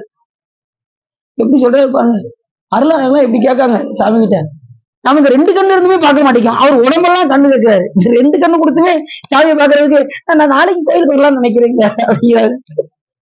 உடம்பெல்லாம் கண்ணாய் அண்ணா கல்லாம் கண் இணையும் மரமாம் தீவினை இருக்கே சாமி, நான் ரொம்ப தீவினை செஞ்சிருக்கேன் போலுக்கு சாமி, ஆனா எனக்கு கண்ணீரே வரமாட்டேங்க அப்படின்னாரு மாணிக்கவாசர். அப்படி அதுலயும் 4000 கண் படைத்திறமையில் அந்த நான்முகனை அப்படின்னாரு. எனக்கு எத்தனை கண் வேணும்னாரு? 4000 கண்ணு படைக்கணுமா. அந்த பிரம்மாட்ட கேட்கிறாரு ஒரு அருளாளர், எனக்கு ஒரு 4000 கண்ணு படைத்திறமையில் அந்த நான்முகனை அப்படின்னாரு. அப்படி அருளாளர்லாம் அப்படி கேட்க நாம 2 கண்ணு கொடுத்துச்சு போய் பார்க்கவாது போகணும்ல, கோயிலுக்கு போயிடுறோம், ரைட்டு, வரிசையில் நிக்கிறோம், 3 மணி நேரம் நிக்கிறோம், எல்லாம் சாமி பக்கத்துல போய் 2 கண்ணையும் இருக்க முடி சாமி என்ன செய்யறாங்க, 2 கண்ணையும் முடிக்கிறாங்க. அவ்வளவு தூரம் போய் என்ன செய்ய சொல்லுங்க பாப்போம். பகல்ல வழிபாடு பண்ணும்போது ஒருத்தர் பாக்காவே எடுத்துட்டாரு, பிடிச்சி தள்ளி விட்டாங்க. பாத்தீங்களா சுவா? அவன் நான் பார்த்துட்டு தான் வந்தோம், தூரத்துல இருந்து வரும்போது பார்க்க வேண்டியதுனே, எங்க சுவா பார்க்க, நாங்க பேசிக்கிட்டே வந்தோம், பேசுனா அப்புறம் பார்க்க முடியாது, பக்கத்துல போய் பார்க்க வேண்டிய தள்ளி விட்டுறாங்க. அதே தூரத்துல இருந்து வரும்போதே முருகப்பெருமான் நல்ல தரிசனம் பண்ணிக்கிட்டே வரணும், ஏன்னா பக்கத்துல போனா தள்ளி விட்டுருவாங்க, அடுத்த பார்க்கணும்னு சொல்லி என்ன செய்வாங்க, அப்போ தூரத்துல இருந்தே தரிசனம் பண்ணிக்கிட்டே வரணும், திருமுறை பாடிக்கிட்டே வரணும், திருப்புகழ் பாடிக்கிட்டே வரணும். பழனியில அப்படித்தான் செய்யணும், ஏன்னா கூட்டம் ரொம்ப இருக்கும். 4 அதிகமும் வருஷம் வரும், 10 ரூபா வருஷம் வரும், 100 ரூபா வருஷம் வரும், பொது தரிசனம் வரும், எல்லா வருஷம் ஒன்னோட வரும்போது நாம தூரத்துல இருந்தே தரிசனம் பண்ணிக்கிட்டே போகணும். அப்படிதான் திருப்புகழ் பாடிக்கிட்டே பக்கத்துல போகணும். இப்படி தள்ளி விட்டுவாங்க, இனிமே நீங்க தள்ளி விட்டாலும் சரிதான், தள்ளி விட்ட அப்படின்னு நம்ம போய்க்கலாம். ஒருத்தர் பார்க்கவே முடியல, இப்ப 2வது ஐயர்கிட்ட சொல்லி தரிசனம் பண்ணல அப்படின்னு சொல்லி ஒரு தடவை சாமியை காட்டிட்டு அதுக்கப்புறம் கூப்பிட்டு வெளியில இருந்ததுமே அருள் பிரசாதம் பழனியில அப்படியே அபிஷேகம் பண்ண பஞ்சாமிரதம் அப்படி கொடுத்தாங்க. அப்ப அபிஷேகம் பண்ண பால் கொடுத்தாங்க. அன்னைக்கு முழுவதுமே சிவப்புழுத நல்லா கழிஞ்சது. பழனிக்கு கடைசியா போகும்போது முழு புலம் அதுக்கு அதுல விட ஒரு சிறப்பு என்னன்னு தெரியுமா உங்களுக்கு? அந்த தங்கத்தேரை பாக்குறதுக்காக கிட்டத்தட்ட 1.5 மணி நேரம் எங்களை வெயிட் பண்ண வச்சு காட்டி கூட்டு வந்தாரு. அதுதான் சிறப்பு. முழுப்பனுடைய எல்லையில்லாத கருணை. வாகை மலர் போல் விளங்கிய அழகிய திருமேனியும் மோகமாகிய தேனை உதவும் முத்துப்போல் பற்களும் செவ்வாம்பல் மலர் போன்ற இதழ்களும் கருமேகம் போன்ற கூந்தலும் இருந்த விலையும் மனம் கமல் காற்றும் எனது திருமேனியில் இணைய பெற்றேன் என்று வேலு இறைவன் கூறினான். யார் சொன்னா? முருகப்பெருமான் சொன்னார். அவங்க கட்டி தழுவியதும் சாமி வாரி போயினார். பதியும் உயிரும் இணையும் அந்த பண்பு ரெண்டு சேர்ந்து என்னாவும் பேரின்பம் உண்டாகும். நாசினியில் செல்லுமாறு விழிகளை சிறிது மூடி அன்போடு செவ்வேளை தியானிக்கும் நோன்பீடு நடத்தும் வலுத்துவார் வாக்கின் உள்ளும் நினைவாதம் நெஞ்சின் உள்ளும் பெருக்கமாகி ததும்பும் இன்பும் அறிவுமான உயர்ந்த தேனுடதான். இப்ப நாசுனியில் அத நாசிக்குள் பிராண வாயுவை ரேசித்து எட்டாத யோகிகள் நாடிற்று காண ஒண்ணாதன நின்ற நாதா, நாடிற்று காண ஒண்ணாதன நின்ற நாதா. நாசிக்குள் பிராணவாயுவை ரேசித்து எட்டாத யோகிகள் நாடிட்டு காண ஒண்ணாதன என்ற. எல்லாருக்கும் இறைவனுடைய காட்சி கிடைக்காது. அந்த பிராணவாயுவை செலுத்தி இடர்களை பெண்கள் வழியாக சுழுமன நாடியை செலுத்தி யார் வழிபாடு செய்கின்றார்களோ அந்த யோக நெறி உள்ளவர்களுக்கு இறைவன் என்ன செய்வாரு? கட்டாயமாக காட்சி கொடுப்பார். அவங்க எப்படி அந்த உயிரை எப்படி கொண்டு செலுத்துறாங்க? அந்த குண்டலின் சக்தியை எழுப்பி இடர்களை பெண்களை வழியாக சுழுமன நாடியை செலுத்தி கபால வழியாக சென்று பேரின்பத்தை அவர்கள் அனுப்பார்கள். யாரு? ஞானிகள். ரேசித்து எட்டாத யோகிகள். யோகிகள் தான் அந்த மாதிரி போக முடியும். நமக்கு அந்த நிலை உண்டா அப்படின்னா நமக்கு உண்டு. அதுக்குண்டான சரியகிரியெல்லாம் நம்ம முதல்ல பண்ணணும். அப்பதான் அந்த யோக நிலையை அடைய முடியும். அந்த விநாயகர்கள்ல முழுவதும் அம்மையார் சொன்ன அந்த விநாயகர்கள்ல முழுக்க முழுக்க யோகம். நீங்க அதை படிச்சு நீங்க அதன்படி நடந்தாலே நீங்க யோகம் நீக்கி போயிருவீங்க. மலஞ்சோ 9 வாயில் ஒரு மந்திரத்தால் 50 கதவை அடைப்பதும் காட்டி ஆறாதாரத்து அங்குச நிலையும் பேரா நிறுத்தி பேச்சில நிறுத்தி பேச்சில நின்றும். அப்ப பேசவே மாட்டீங்க. யோக நிலைக்கு போயாச்சுன்னா பேச்சு நின்றும். எப்படி அருணைநாத பெருமான் 12 ஆண்டுகள் அந்த யோக நெறிக்கு சென்றாரோ 12 ஆண்டுகள் ஊனை வெறுத்து உடலை வெறுத்து முருகப்பெருமானை தியானித்து ஒவ்வொரு இடத்துல இருந்து எங்கேயும் போலவர்.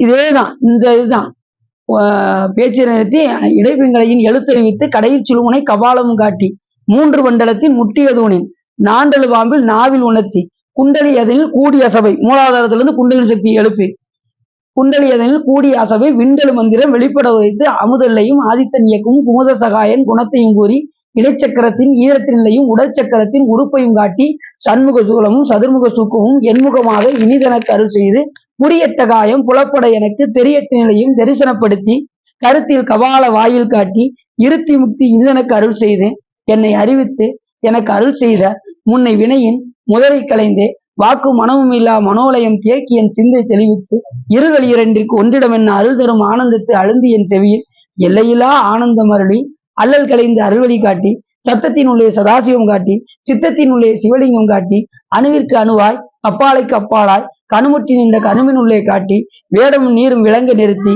கூடுமை தொண்டர் குழாத்துடன் கூட்டி 5 கரத்தின் அரும்பொருள் தன்னை நெஞ்சக்கரத்தின் நிலை அறிவித்து தத்துவ நிலையை தந்து என ஆண்ட வித்தக விநாயகா திரைகளல் சரணே. முழுக்க முழுக்க யோகம்.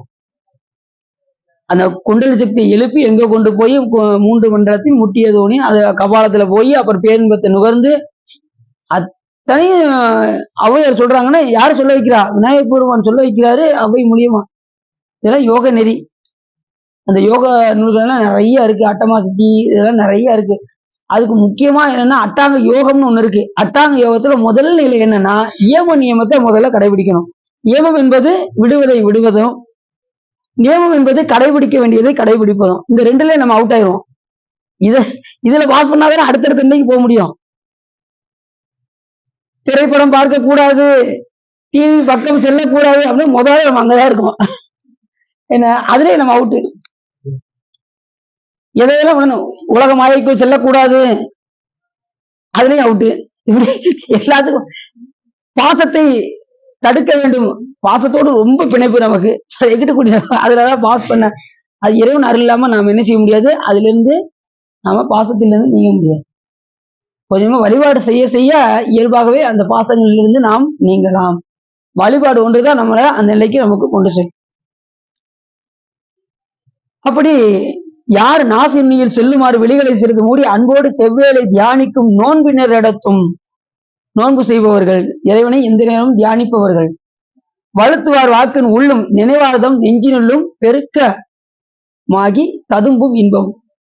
அறிவுமயமான உயர்ந்த தேன். அப்படி யாரு தியானிக்கின்றார்களோ அவர் தேன் போல முருகப்பெருமான் எப்படி இருப்பாரா? இனிப்பார். தேனாய் என் அமுதமுமாய் தித்திக்கும் சிவபெருமான் தானே வந்து எனது உள்ளம் புகுந்து அடியேற்கு அருள் செய்தான். ஊனாரும் உயிர் வாழ்க்கை ஒருத்தன்றே. எப்படி சொல்றாரு?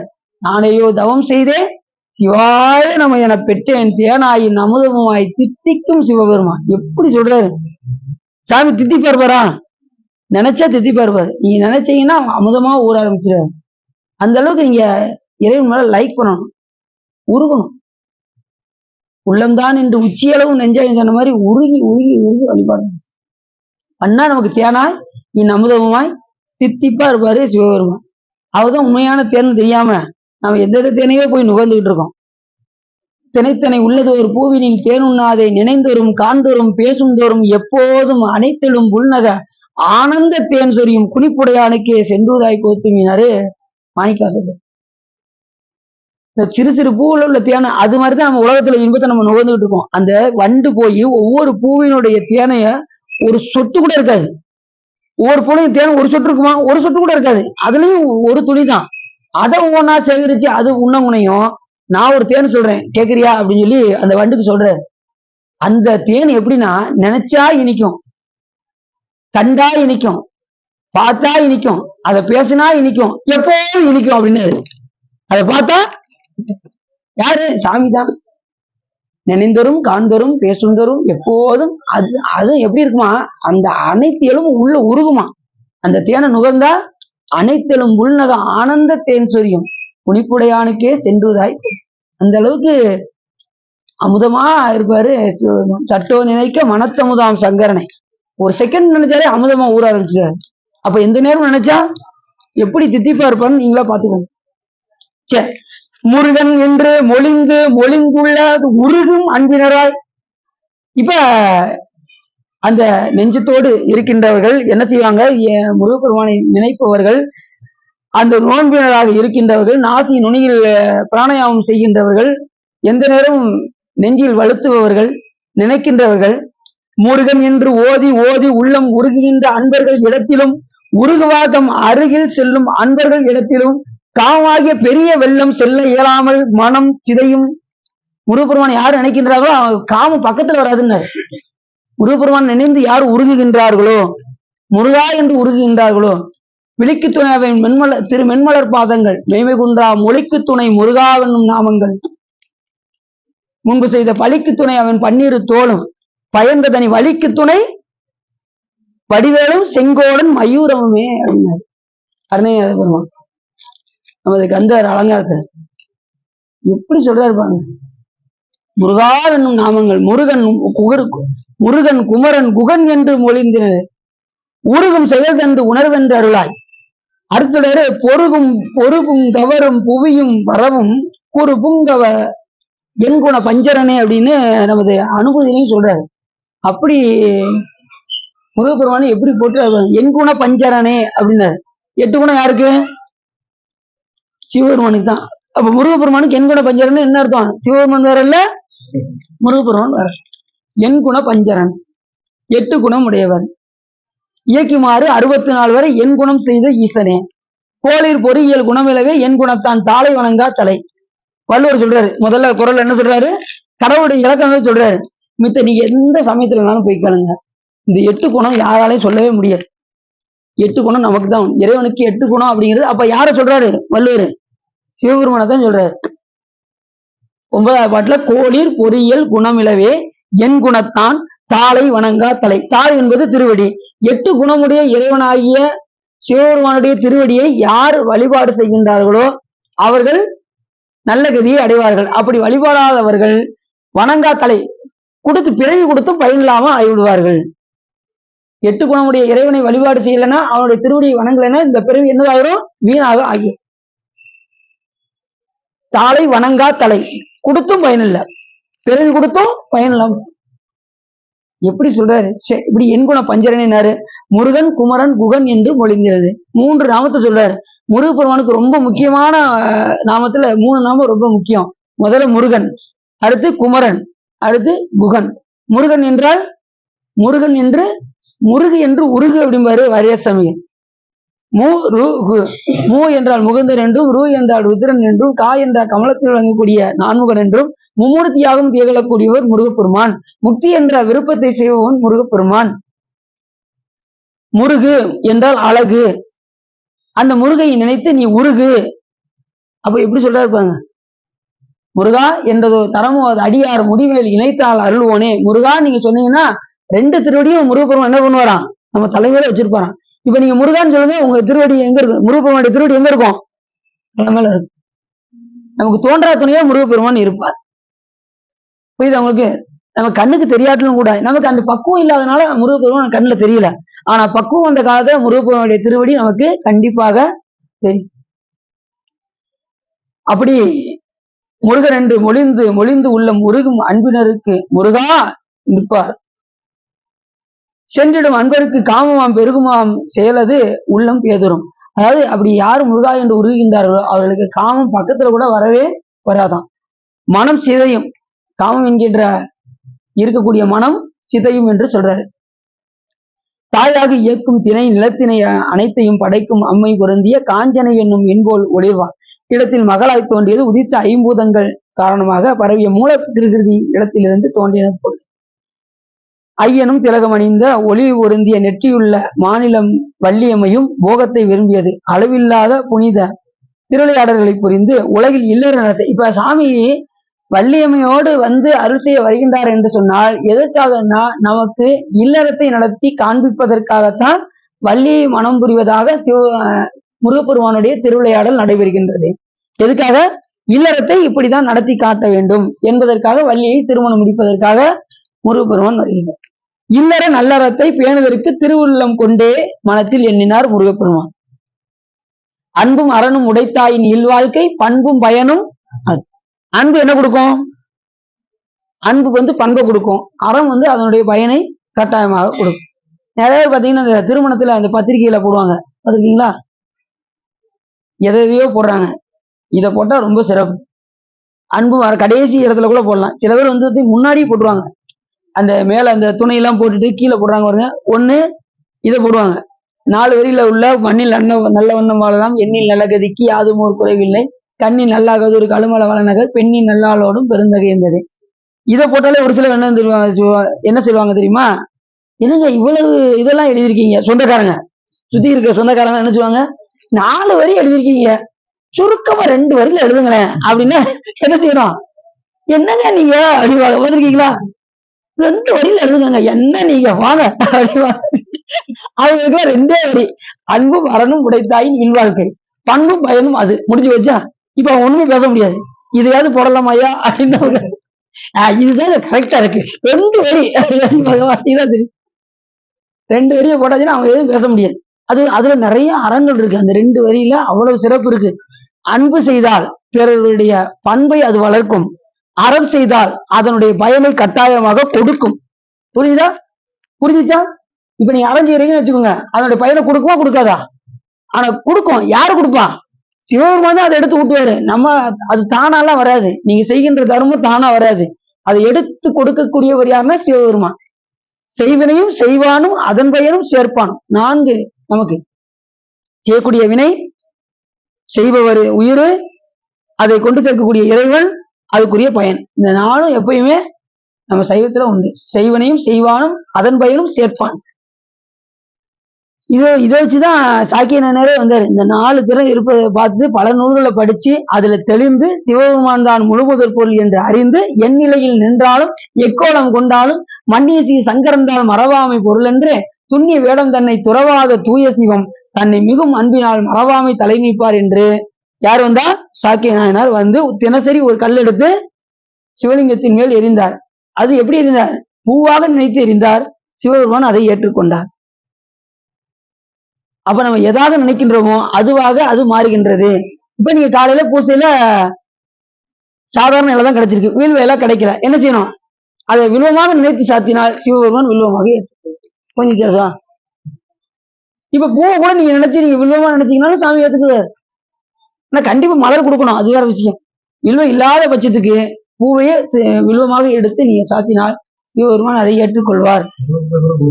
ஆமா, நம்ம இது குருநாதர் இவர் நம்ம மீனாட்சி சுந்தரம் பிள்ளை இருக்காங்க பாத்துருக்கீங்களா, நம்ம திருவாவடுதுறை ஆதீனத்துல. எப்பவுமே பூசை முடிக்காம சாப்பிட மாட்டேன். வில்வத்தை பறிச்சாரு பாருங்க, பறிச்சது குருநாதர் கூப்பிட்டு பதறி அடிச்சுட்டு வேகமா சிவார்ப்பணம் சொல்லி அந்த வில்வத்தை என்ன செய்யாரு, அப்படி போட்டுட்டு குருநாதர்கிட்ட சாப்பிட போயிட்டாரு. வந்து அந்த பெட்டியை திறந்து பார்த்தா இவரு வில்வத்தை சிவார்ப்பணம் சொல்லி போட்டாரு பாருங்க, அந்த வில்வம் பெட்டிக்குள்ள இருக்கு. எப்படின்னு பாத்தீங்களா? அப்ப எதை நினைச்சு அவர் சாத்தினாரோ அதை சாமி ஏத்துக்கிட்ட. பெட்டிக்குள்ள அந்த வில்வம் இருக்கு, திறந்து பார்த்தா இருக்கு. அதான் ஆச்சரியம். அப்ப நீங்க எதாக நினைக்கின்றீர்களோ அதாக இறைவன் ஏற்றுக்கொள்கின்றார். அதனால நீங்க அன்பு கலந்து நீங்கள் எதை செய்தாலும் இறைவன் அதை ஏற்று மகிழ்ந்து அதை ஏற்றுக்கொள்ளும். அப்படி அவர் பூவாக நினைத்ததனால் பூவாக ஏற்றுக்கொண்டார்.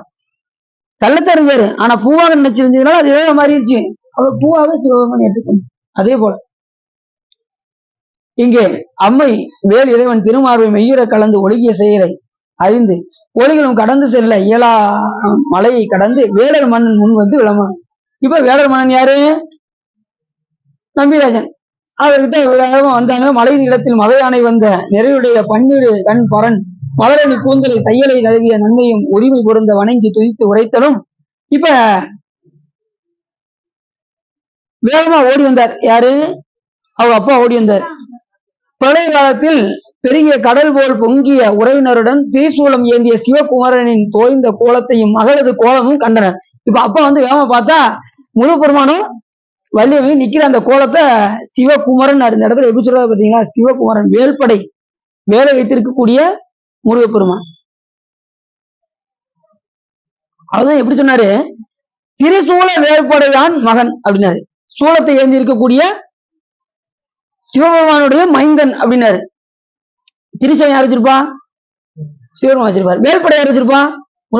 அந்த திரிசூலப்படை வைத்திருக்கக்கூடிய மகன் சூழப்படை சூழ வேற்படையான் மகன் எங்க வந்தாரா? இங்கே இருந்தார். சிவகுமரனின் தோய்ந்த கோலத்தையும் மகளது கோலத்தையும் கண்டு நம்பிராஜன் அப்படியே பார்த்து மகள். இப்ப இதோட முடிச்சுக்கிடுவோம், ஏன்னா இன்னைக்கு நிறைய இருக்கு. இதை சொல்லி நான் முடிச்சுக்கிறேன். சிவகுமரன் சொன்னாரு பாருங்க, இதுதான் ரொம்ப. சிவபெருமானுக்கு எத்தனை பிள்ளைகள்? சிவகுமாரர்கள் 4 பேரு. மூத்தவர் மூத்த பிள்ளையார் விநாயக பெருமான், இளைய பிள்ளையார் முருகப்பெருமான், நடுவில் 2 பேர் யாரு? பைரவரும் வீரபத்திரம்.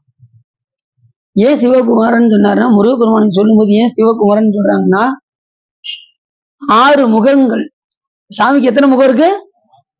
நம்ம 5 முகம் சொல்லுவோம். ஈசானம், தத்புருஷம், அகோரம், வாமதேவம், சத்தியோஜாதம் சொன்னாலும் கூட அந்த 6வது முகத்தை ஞானிகளுடைய கண்ணுக்கு மட்டுமே காண்பித்துக் கொண்டிருந்த அந்த திருமுகத்தை எல்லா உயிர்களும் கண்டு தொழ வேண்டும் என்று கொண்டு வந்த அந்த முகம் தான் என்ன முகம்? 6 முகமாக விளங்கக்கூடிய அதோ முகம்.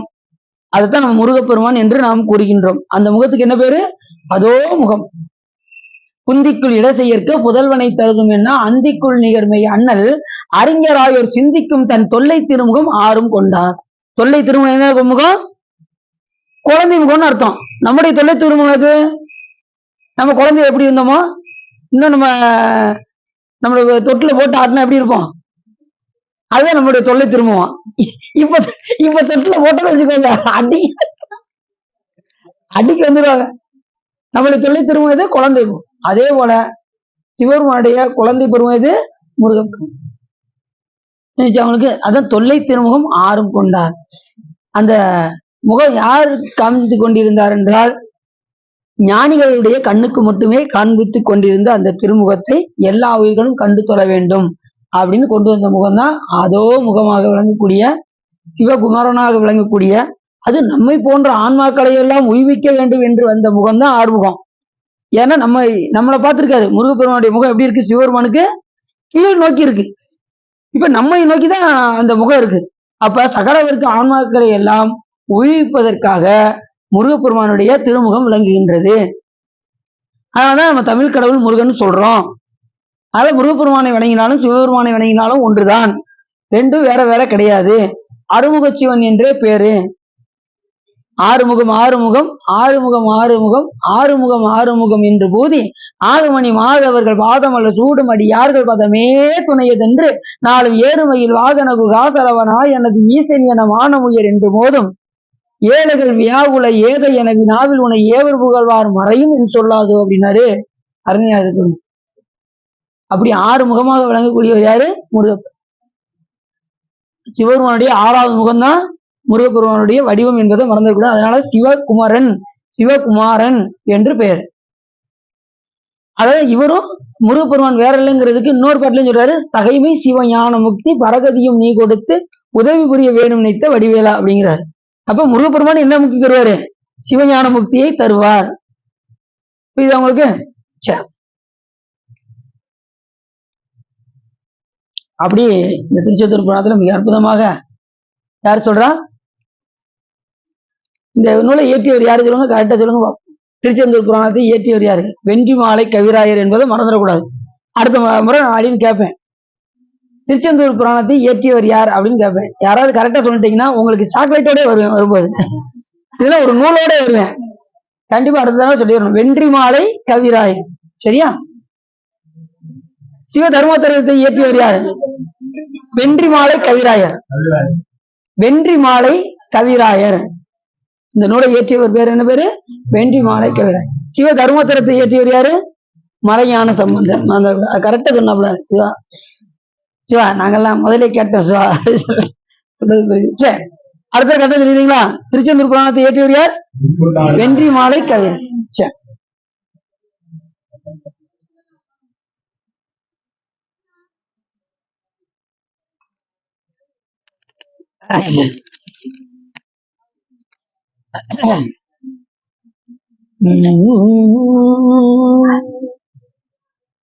வாசித்து காணனாதது பூசித்து கூடனாதது வாய்விட்டு பேசொனாதது நெஞ்சினாலே மாசற்கு தோணனாதது மாயைக்கு சோழனாதது பாகத்து கீரதானது நாத ஓசைக்கு தூரமானது மாகத்து கீரதானது லோகத்து காதியானது கண்டு நாயே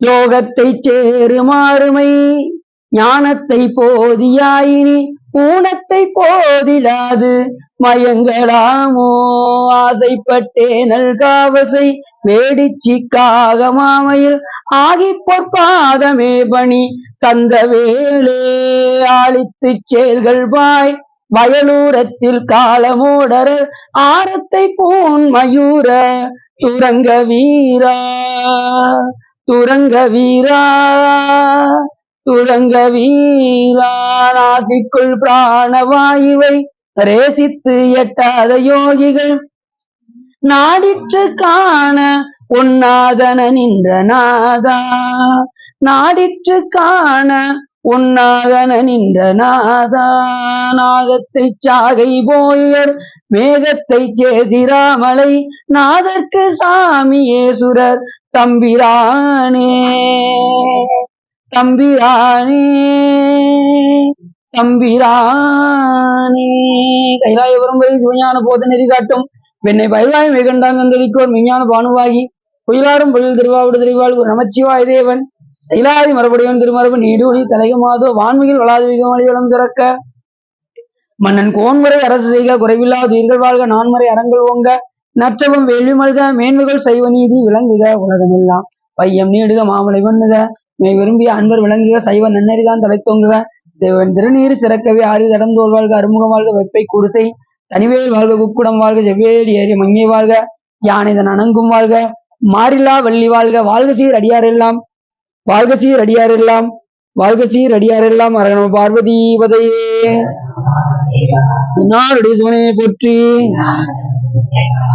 ஏற்றிவே முகனுக்கு சிற்றம்பலம் தில்லையம்பலம் பொன்னம்பலம் அருணாச்சலம் ஏகாம்பரம்